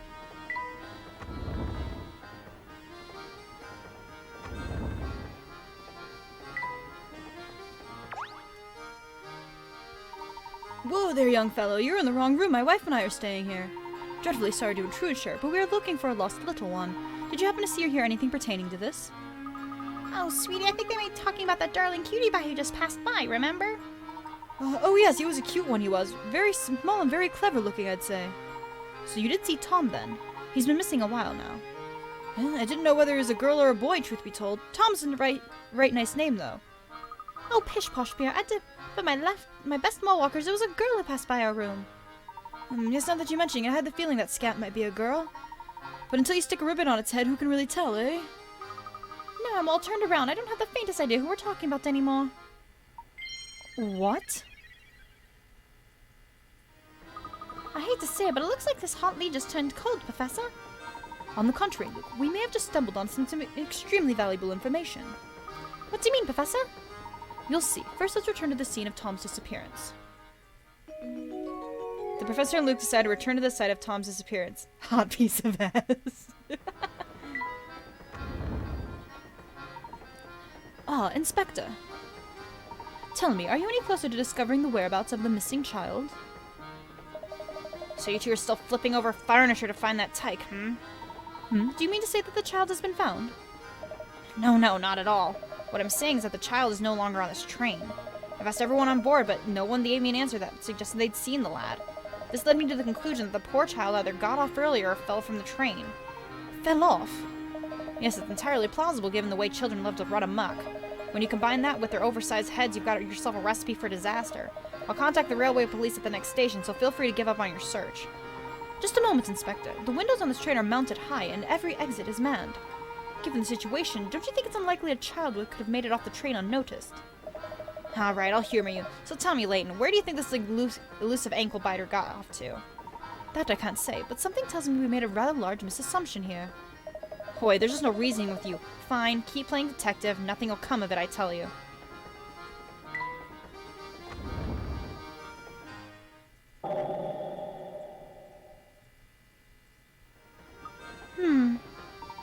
What's on your mind, my boy? You look distracted. It's hard to put my finger on why, but I feel like someone has been watching us for a while. You too, then. I've been feeling that same sensation myself. Do you think that someone might be tailing us? God, Somebody's following us. Ah, yeah.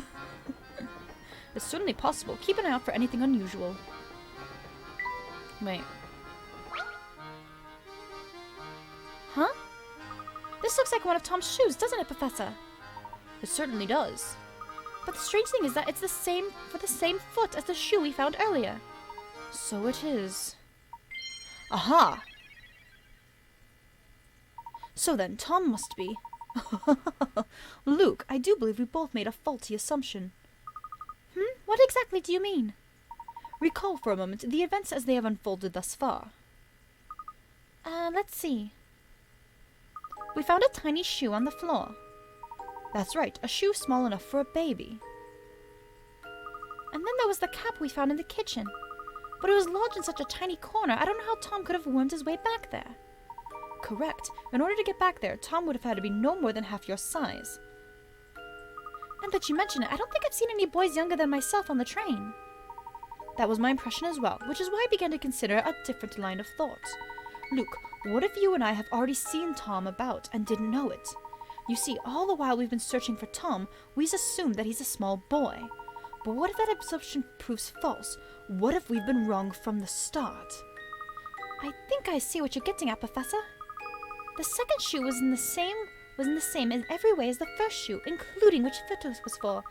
If that strange pair of shoes means what I think it does, then Tom must be... What is Tom really?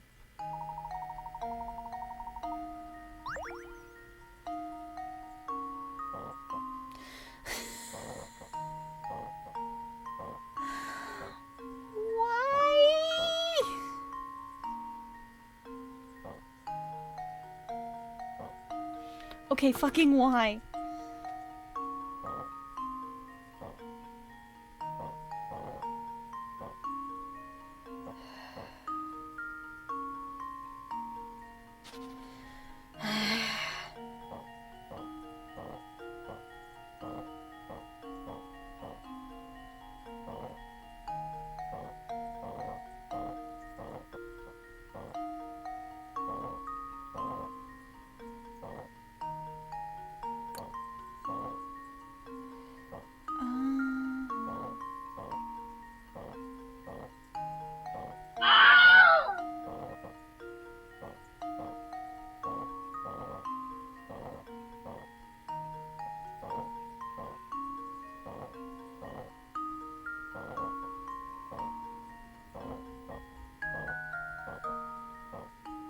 Nah, fuck, I need to scoot it all over, hang on.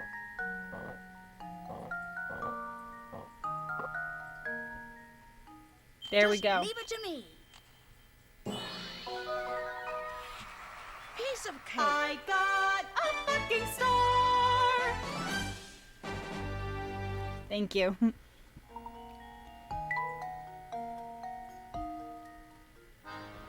Tom is a dog! Do you recall the girl we saw holding a small dog? I suspect that small dog was our friend Tom. So if we track down that girl, we'll find Tom. The professor and Luke decide to search for a young woman holding a little dog.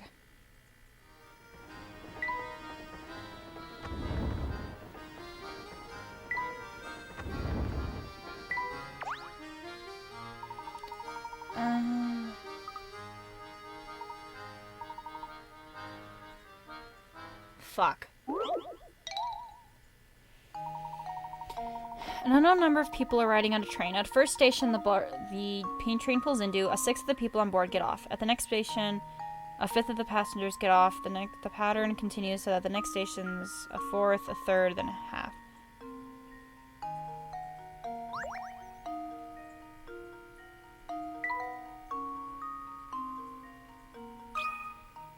Just leave it to me. That was almost too easy.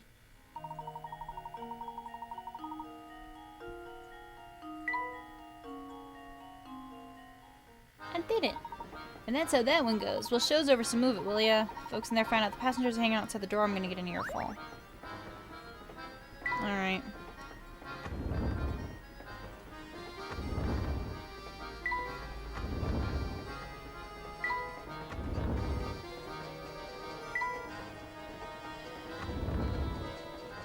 Did I not tell you? I'll be right back.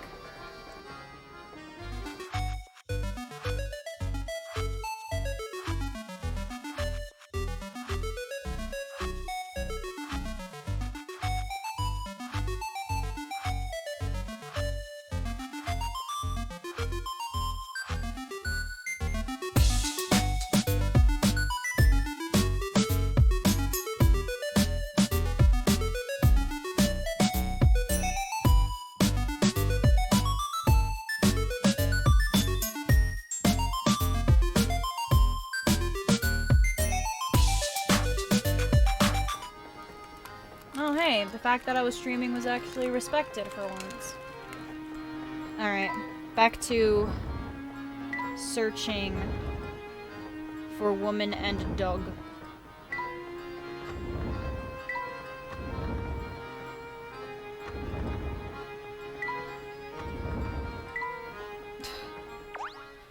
And now you're in my way. Hey, look there. You guys have solved at least 12 puzzles. I applaud ya. Heartily.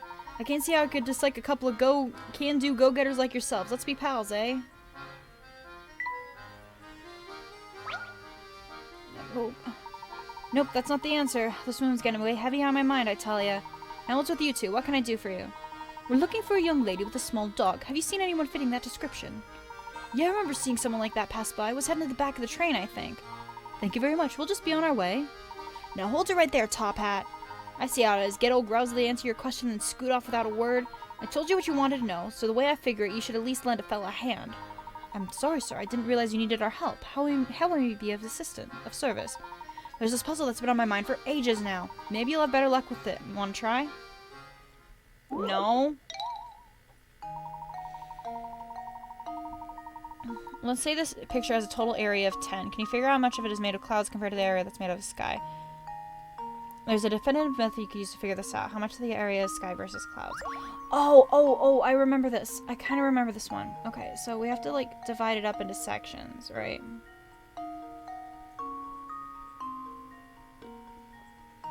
Except it doesn't work so well when I'm fucking using my finger. Hang on.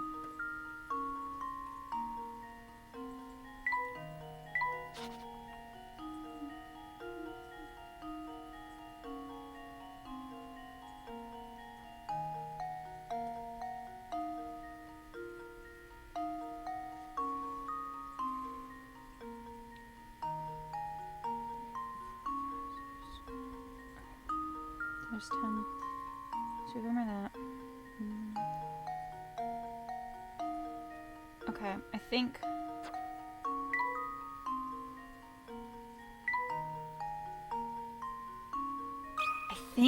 And now to test my theory. Ha! Wonderful. Ha!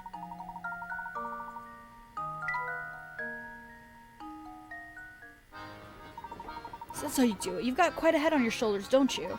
Now, as to that girl you were asking about, she's probably on the observation deck behind me. The professor and Luke decide to talk with the girl on the observation deck.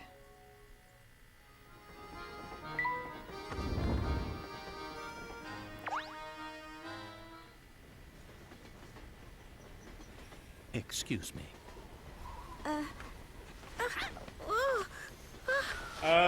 Yeah. God damn it. Whoa. Hey, it's you! Yes, I had the sneaking suspicion that it was you who was tailing us. Flora, what are you doing here? I'm sorry. It's just... Well, you see, I just didn't want to be all alone again. Poor Flora. Professor? What lies ahead could be dangerous. Huh? That's why you'll have to be extra careful. All right? Yep. Aww. Except I know how this goes and she doesn't play any role. Really. I love Flora, but like... Oh, he's the dog we saw earlier. Quick, grab him. Yep. Well, I'll be. Tom wasn't a boy at all. Oh, right you are, Luke. Now let's get him back to his owner. Oh, I suppose I'll just be going now. Don't be ridiculous. Come along now. Flora is now traveling with you. The Professor, Luke, and Flora decide to bring Tom back to his owner, Babette. Okay, really quickly, I'm gonna turn off the light to the fish tank. Hi, Shimmer. You're really cute, but it's time for you to sleep. It was like I walk over and she just comes swimming up like, hey. I'm like, oh my god. I love you, but you need to go sleep now.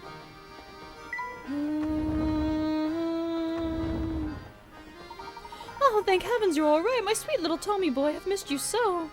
Yep, yep. This is Tom? We were under the impression that we were searching for a boy, not a mutt with a fancy haircut. How dare you compare my darling Tommykins to some common street mongrel? Lost dogs are no matter for Scotland Yard. The next time he goes missing, find him yourself. Blimey, some folks haven't an ounce of sense. Come on, Barton, we've got real cases to solve. You got it, Inspector. Don't you walk away from me. I'm not done talking about your atrocious manners. Well, enough of that. Welcome back, sweetie. Where did my little Tommykins run off to today? He's such a darling that I feared someone might have kidnapped him and been holding him for ransom. Perhaps we should keep Flora's involvement in Tom's disappearance under wraps. Good idea, my boy. I do believe a reward is in order. Here, I know it's quite generous, but I insist. You got a new hamster toy. I hear we're making a stop in a quaint village by the name of Dropstone.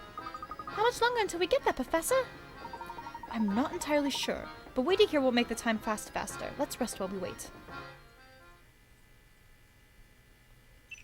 Mystery solved. The Professor, Luke, and Flora decide to return to their quarters for the time being. Oh, okay, let's see what Tifa just sent. No, no! Oh, good lord. Son of a fuck! No, no! Son of a fuck! No, no! Shout out to Tifa, that one law on. No, no! Son of a fuck! God damn it, Tifa. That's awesome. Fucking Jacksepticeye. Say, Flora, where have you been hiding all this time? Well, until I found that little dog, I'd just been relaxing in my room. Really? You've got your own room? Sure, I do. It's the middle one in the third car. Wow, you do know that's the room right next to ours, don't you? You were just a wall away from us, and I never so much as suspected you were there. It would seem that my powers of observation are a bit rusty. You have so little tabs? Yeah, I have little tabs. I have a million bookmarks, though. Vegeta fusing with Goku in a nutshell. That's kind of what I got from it. Eek! My word. Why has the train stopped? What's going on? Samuel, you dope! What did you do this time? Hey, boss man, chill out. There's a down train, like, just sitting on the track. Until we can move that old thing out of our way, we're not going anywhere, man. Then get your rear end gear and move it now! I won't have your laziness tarnishing the momentary brand. But I'm just the MC. Shouldn't we get someone a little more, you know, gear-headed to handle this? Besides, train cars are heavy, man. How am I supposed to move it? I will not hear excuses, especially from a layabout conductor who barely earns his keep. I don't care how you do it, just get it done. Okay, I'll give it a shot. Just turn it down a notch, Unco. Uncle? I might be your uncle, but I'm also president of this railway, and I demand you address me as such. Okay, alright, sure. Whatever you say, Mr. President. I'm too nice to that indolent? Scruffy nephew of mine. All the louse does is complain.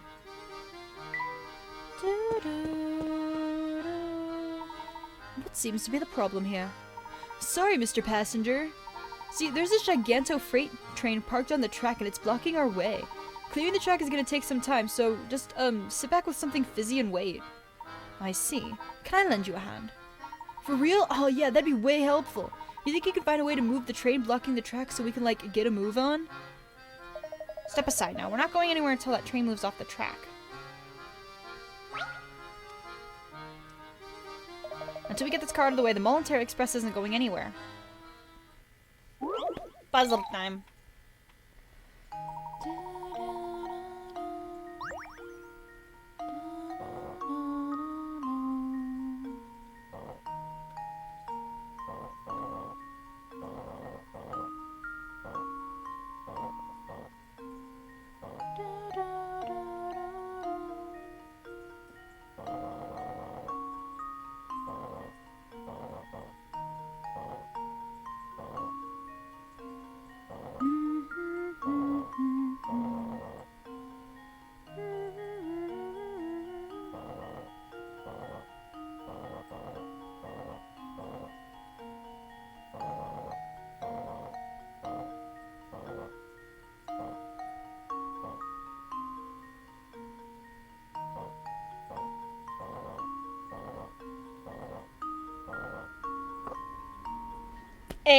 Consider this puzzle solved.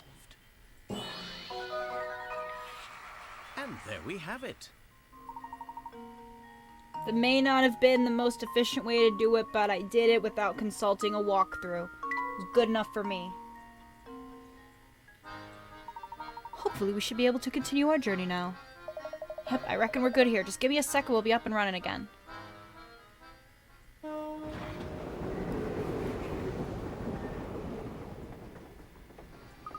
We're finally moving again. It shouldn't be too much longer before we arrive in Dropstone. I wonder if we'll find any useful information there. I hope so.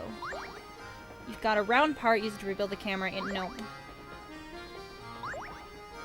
Oh wow, a bunch of puzzles went to the granny shack.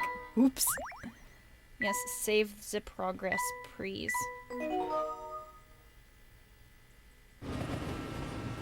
Cutscene.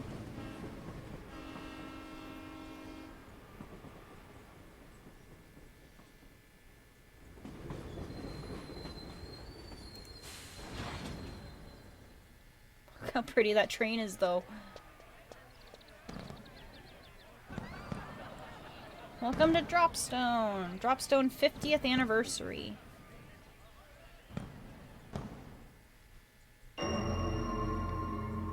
Chapter 2. Okay.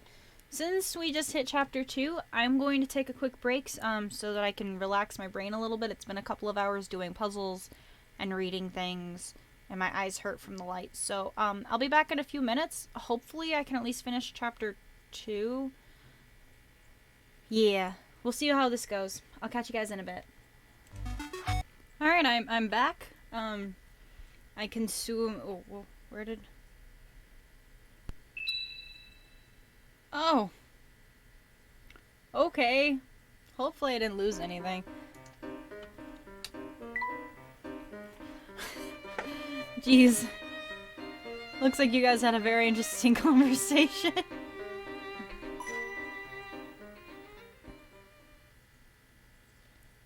I am back. Nice to be back. I put my hair inside of the hat because, like, I do like the hat for the aesthetic, but a hat. Oh shit. Cutting keys in the kneecap. Layton, Luke, and Flora's brief respite is interrupted when the train suddenly screeches to a halt. But the professor soon devises a way to move the train car that's obstructing the crack. With the rails clear again, Layton and the others reboard the train. And with that, they speed off toward their next stop, the village of Dropstone. Oh. Looks like we're... Oh, whoops. Okay, we saw the cutscene.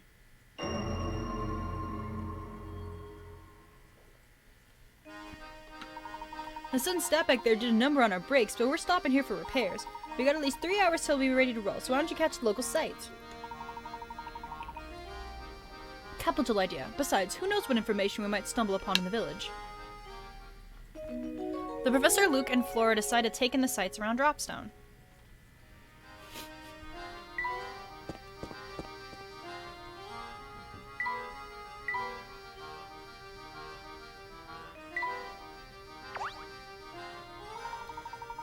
Nito can give me the strength before I cut them tabs. Oh my god.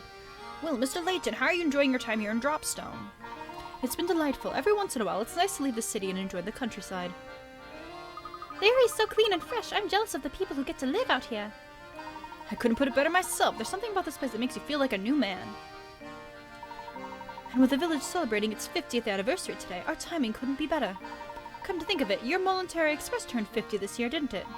Quite the coincidence. Yes, indeed it did. Sheer coincidence, of course. Still, it could have been fun to celebrate your trans anniversary here at the festival. Well, we already have a grand 50th anniversary celebration planned at an exclusive venue in London.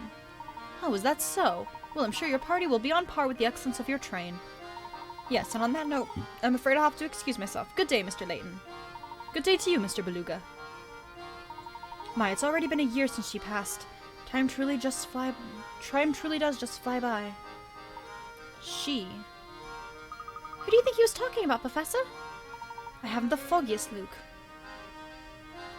My status is about to be Tifa, have mercy. Rule of the Rolling Kick Dojo, no mercy. Now that's part of when you sign on with Tifa's dojo. You don't get any mercy. Hint coin, let's go. Wow, look at all the stuff you had to do. I've never been to a real-life festival before. It's wonderful. Oh, that's right, Flora. I forgot how you grew up in that one little village. Well, now's your chance to make up for lost time. Let's explore. That's a great idea. Where should we go first? Oh, let's go look at that booth over there. I want to see what they've got. Oh, wait for me. You two watch where you're running, or you're liable to crash into something. Aww.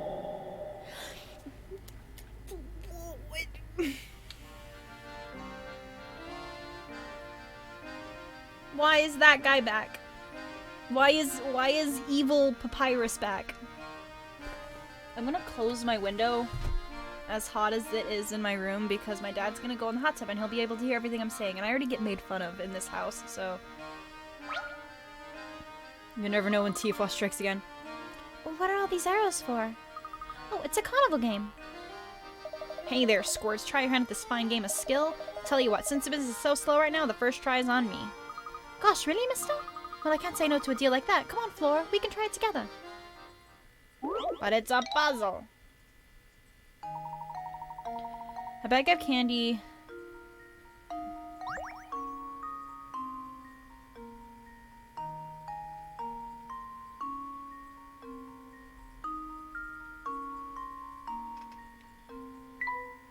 Hang on.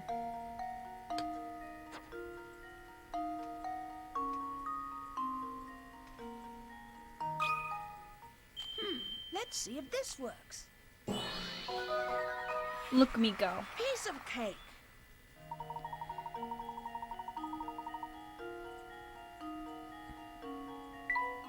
I did it.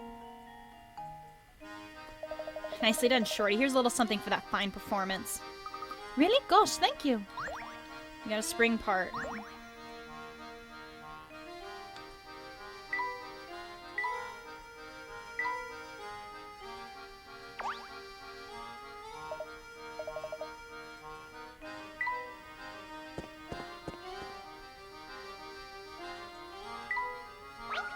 Ah, damn it. I was looking for hint coins. Look at this crazy-looking tree, Professor. It's all warped. With a structure like that, it must be quite old. I wonder how long it's been here. Oh, Luke, our little conversation reminded me of a puzzle I know. Care to hear it? Sure. Sure. The country road you see here is lined with a single straight row of trees, each planted at a different time, each a different distance from its neighbor. Of the 5 trees labeled A through E, which of the 2 trees have the greatest distance between them?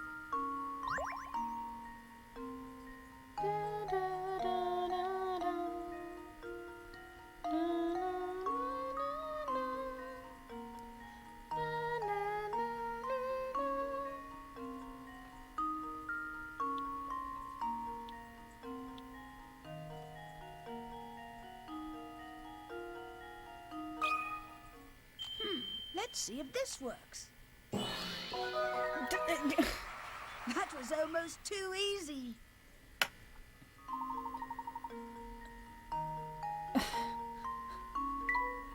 That was fucking stupid. Perhaps I should have prepared something a bit more challenging for you, Luke. Well, we'll save that for next time. For now, let's continue our walk about the village. Got a new hamster toy.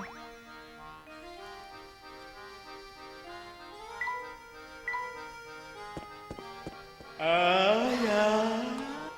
Be right back. Getting a phone call again.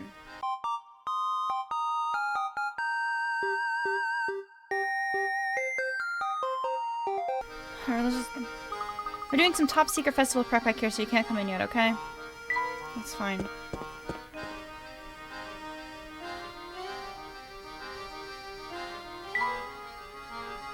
I don't know what was expected of me. It's not like you can just fly over here and yeet him home.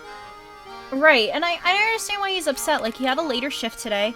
He got off early so that he could go home and go sleep because he's got an earlier shift tomorrow, so he wanted to go home and get some sleep. And because because Caltrans is a piece of shit and doesn't put up signs for, hey, the 15's coming up and the southbound is closed, because they don't fucking do that. Caltrans is fucking trash. They don't fucking do that. And like, again, I understand that. But I don't respond very well to fucking screaming for 15 minutes straight.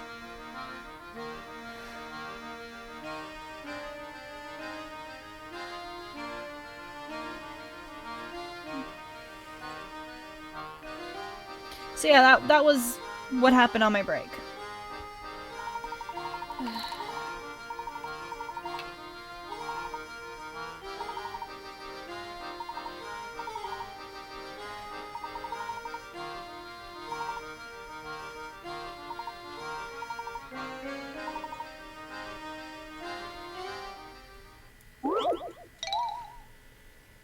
Alright.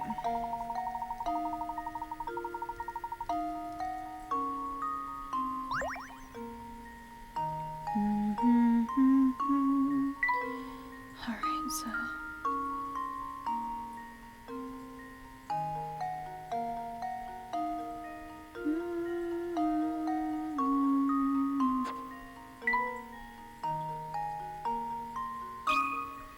This should do the trick. Yeah, it was something stupid. A true gentleman leaves no puzzle unsolved. Because he could just come at it at a different angle.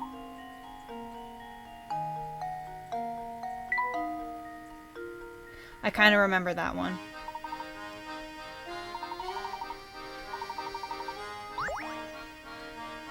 The overhead yeet measures the ability to just fucking send it. On the command get set, assume the position by spinning the ball twice in your hands, then try to dribble it like a basketball, only to realize it won't bounce back up to you. Your feet may be together or 12 inches apart, measure between the feet, or however you want. Just keep your ass behind that cone. On the command go, channel your inner trebuchet and heave that thing into orbit. Then return to the starting position and turn around to inspect if you domed anyone. The scorer will realize he didn't actually see where the ball landed because he was afraid he would get hit. So he stood too far away. He will then place his foot on the measuring tape and just guess. I'm Detective Dick Gumshoe, and I approve this message, pal. Consider this puzzle solved. Thanks, Tifa. And there we have it.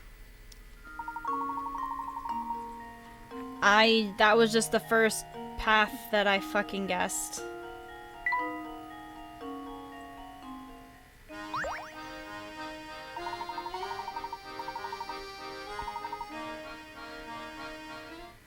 Oh, this is where we get the tea set.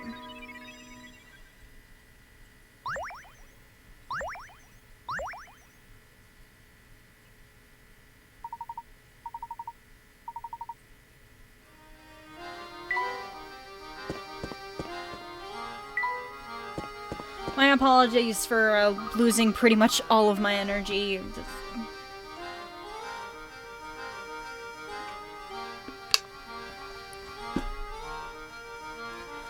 Look at all these booths. Now this is what I call a festival. Oh, I just love all the hustle bustle. It's so wonderful. Shall we walk around and take in more of the sights then? Hug a plushie. You know what? Let me go grab like a super comfy one.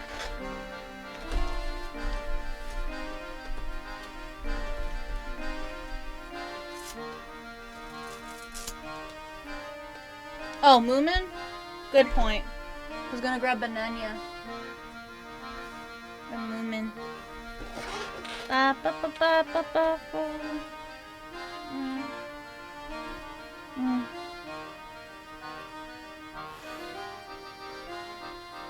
That helped actually a lot.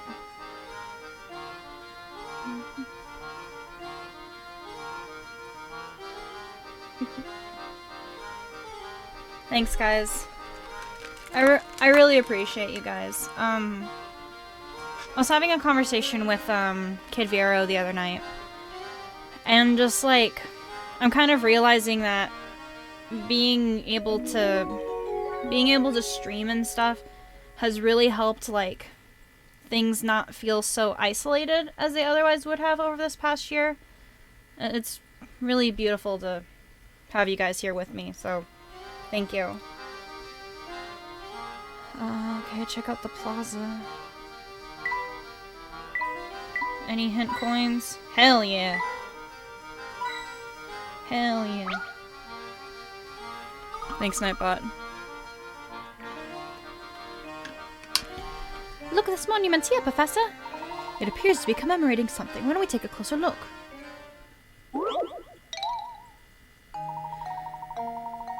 On the day Dropstone was founded 50 years ago, the villagers toasted with red wine and danced late into the night. They also built the statue, engraving it with the word red and the date 8/12.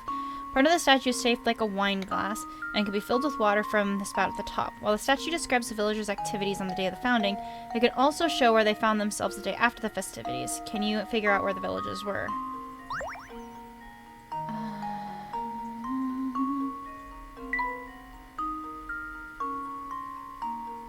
I think I remember this one. Consider this puzzle solved. Yeah, I remember that one. Glad I found a great streamer. There we have it. I try. Take that! Oh my god. I try. I do my best.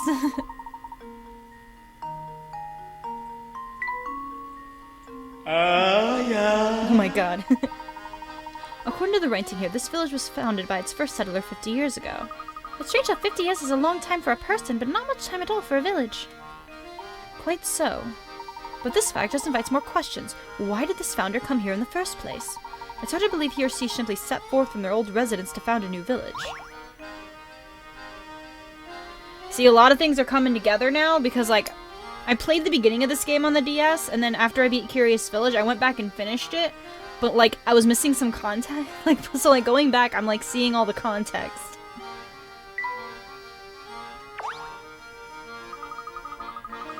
Oh. Ooh. This looks like fun. Wow, look at those gigantic cow balloons. It looks like the villagers are setting up for a livestock competition. Livestock competition? That sounds like fun. Yes, I'd certainly like to see the competition myself, but it doesn't appear quite ready to start yet. While we're waiting, can we go see more of the village? Certainly, we can return later when the competition commences. Yay! Flora! I'm too soft for this. The competition still hasn't started. I'm just looking for hint coins. That's fine.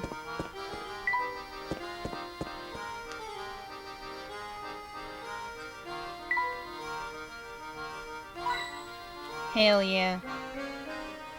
Off to bed, I have work in the morning. Hope you feel better. Also, Tifa, leave me and my tabs alone. Enjoy your work tomorrow. I'm actually working tomorrow too. I'm gonna be doing my first actual shift at the ice cream shop. So there might be a stream tomorrow. Oh my god. Why is Mad Father in a basket? What the fuck? Do a vlog? I mean, I suppose I could, like, come home and do a just chatting or something. Mad Father, you haunt me. I'll never leave them south alone. You have a good night. I never forget a face, and I don't want any of yours. Miss me from the Momentary Express. Yeah.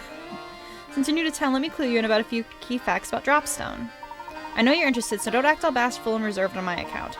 If you know one name in Dropstone, make sure it's Mr. Anderson's. The Mad Father in the basket, I can't. Mad father, you say? Not only is the fellow swimming in money, he pretty much runs Dropstone. But he's a swell guy who treats everyone with respect, even the mailman. That'd be me, by the way. I always say you can tell a heck of a lot of people by the way they treat their local mail carrier. Mad father, your ending sucked. Mad father's ending sucked if you take into account, like, the fucking blood mode. I already did ooh in a basket, now it's mad father in a basket.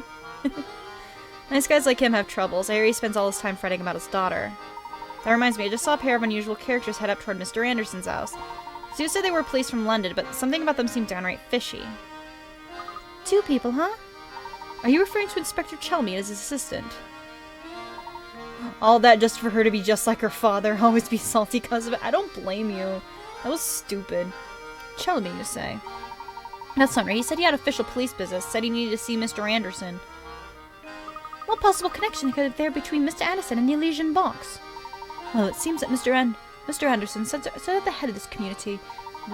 It's only natural that he'd know about who and what passes through this area. He's a big fish, all right. You're right on the money about that. Heck, even the owner of the Voluntary Express stops in to pay him a visit when he's in town. And yes, I bet those 2 officers are being waited on like kings at Mr. Anderson's as we speak. What was the reason? What was the reason, bitch? Pretty much. But enough chit-chat. We've got a festival going on now, so go have some fun. That was really loud in my ears. Look at that cute little store. Oh, okay. Can't see the home in it. Let's go have a look. Okay, fine. Any hint coins? It was pretty loud, yeah. This cat sculpture certainly is expressive. Yep, he's a cute one. If you like cats, have I got a puzzle for you? Yeah. Oops. No worries. I might have the speakers turn down a little loud. Okay.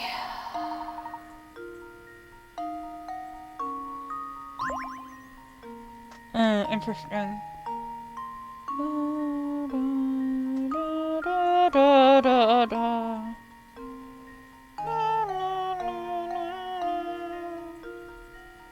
I'm barely finding any differences between these. What the fuck?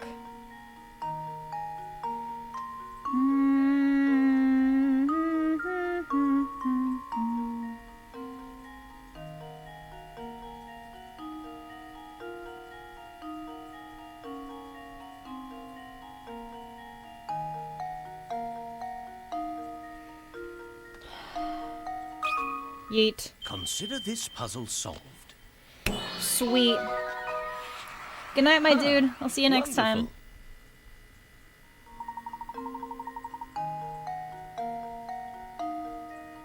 Bruh, I could barely tell any difference with those. Good night, You always look so easy. Alright. Greetings, I don't think I've seen you around these parts before. May I ask your name? Of course, I'm Herschel Layton, Professor of Archaeology at Gressenheller University. Charmed, sir. Welcome to Dropstone, Professor Layton. My name is Dorothy, and I'm a maid at the service of the Anderson family. Tell me, what brings you to our humble village? My companions and I are after an artifact known as the Elysian Box. Have you heard of it before? Can't say that I have, but the Master is quite knowledgeable about curiosities such as that. The Master, madam? Oh yes, excuse my thoughtlessness. I kept forgetting you're new here. I'd venture there's not a single resident of our village who doesn't know Mr. Anderson. I see. Well, if it's at all possible, we'd very much like to meet Mr. Anderson. Normally I'd say we'd be glad to receive you, but lately he's been preoccupied with his daughter.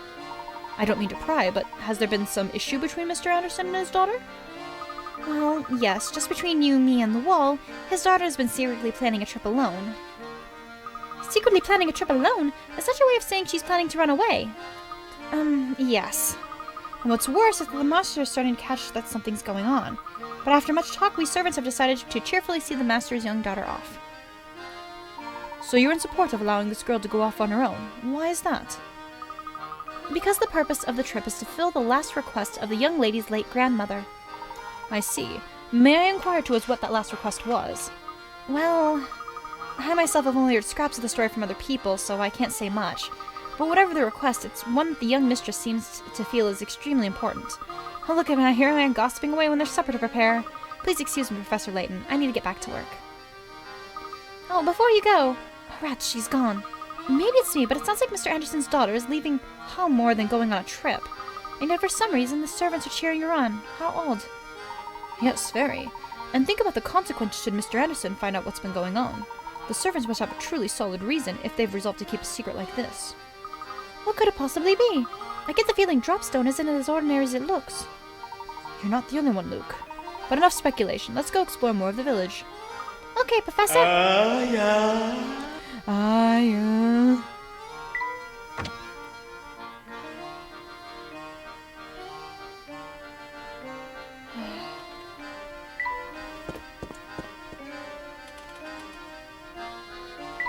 Am I allowed to just move on? Wowee, look at the size of that mansion. I bet you could get lost in there. It is impressive, to say the least. I'm sure that massive manor belongs to Mr. Anderson. So that's where Inspector Chelmy and his assistant went, right? I'd like to see this place myself. Can we go take a look? No, for now I think our best course of action is to gather what information we can in the village. Besides, I imagine the Andersons have their hands full with the 2 guests they currently have.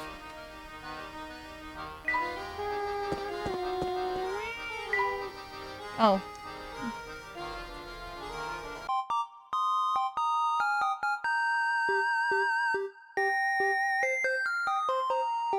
Let's talk to Chelmy over here. Oh, it's Inspector Chelmy. Well, look who it is. Hello, Inspector. Are you returning from the Anderson estate? I don't know where you get your information, Layton, but you're sly as a fox. As a matter of fact, I was just there, but the servant said Mr. Anderson himself wasn't home. They said the bloke is off presiding over some livestock competition. A likely story, I'm sure. I'm curious, what connection do you see between Mr. Anderson and the case you're investigating? Not that it's any of your business, but perhaps you can be of help. I heard rumors the bloke had tried to find this Elysian box in the past, so I went to talk to him. But when I got to his house, his butler told me he wasn't home and that I should leave.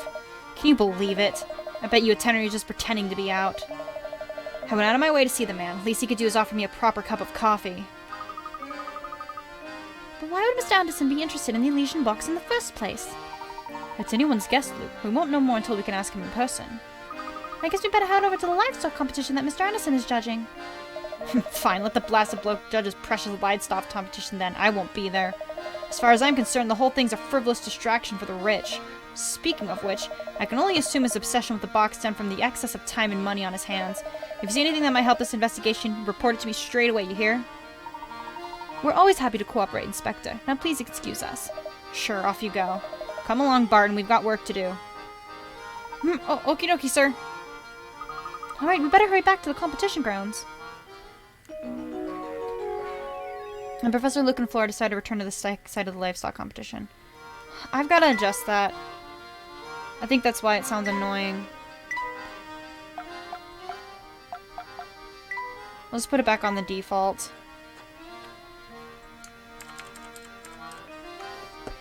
Thanks for still being here. Sorry I have to deal with my moody ass tonight. It's been stupid.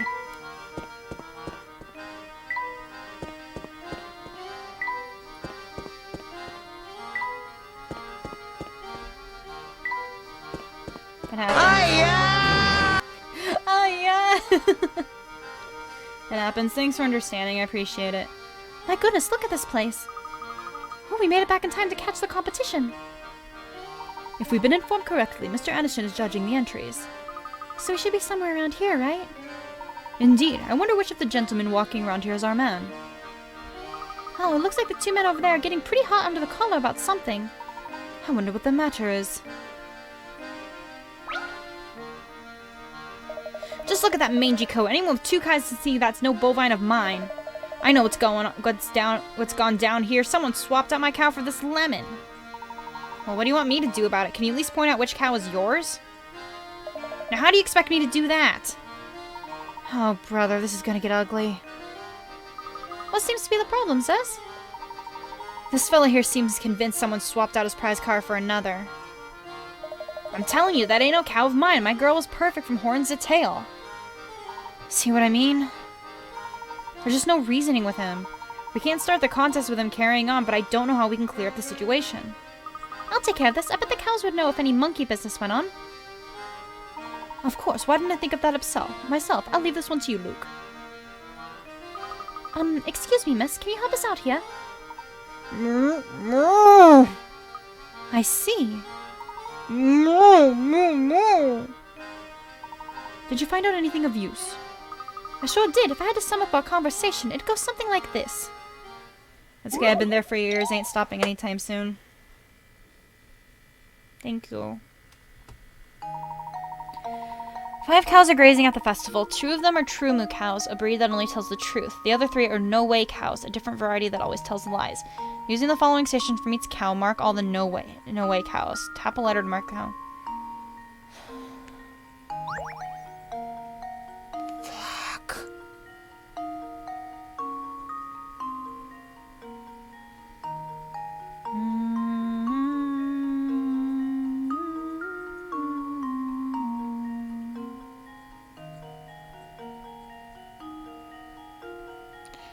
Fuck, I have to use my brain for this. Alright. 2 of these cows tell the truth, 3 of them are lying.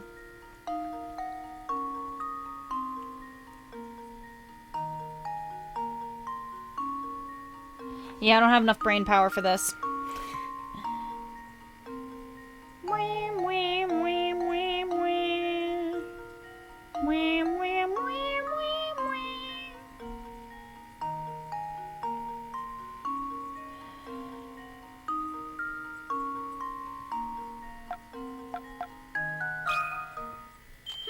Let's see if this works. That was Thank almost God too for the easy. internet.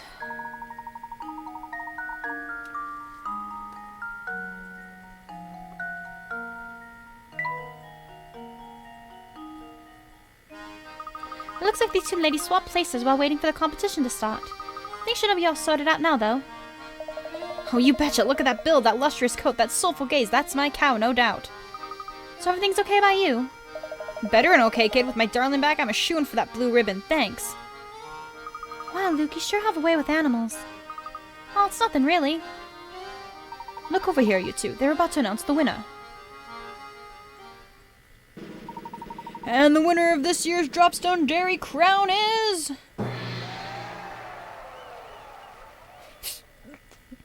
Oscar show-stopping milk maven Moo Tilda.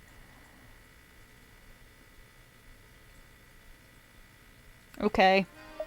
Hold on now, you mean to tell me my sweet Maramoo didn't take first place? Too bad you swapped out your car back, Clabber. If you'd kept quiet, you'd be the winner, eh? I was robbed! The competition must have been rigged! Rigged, I tell you! To think he went through all that trouble to get his cow back, then ended up losing because of it.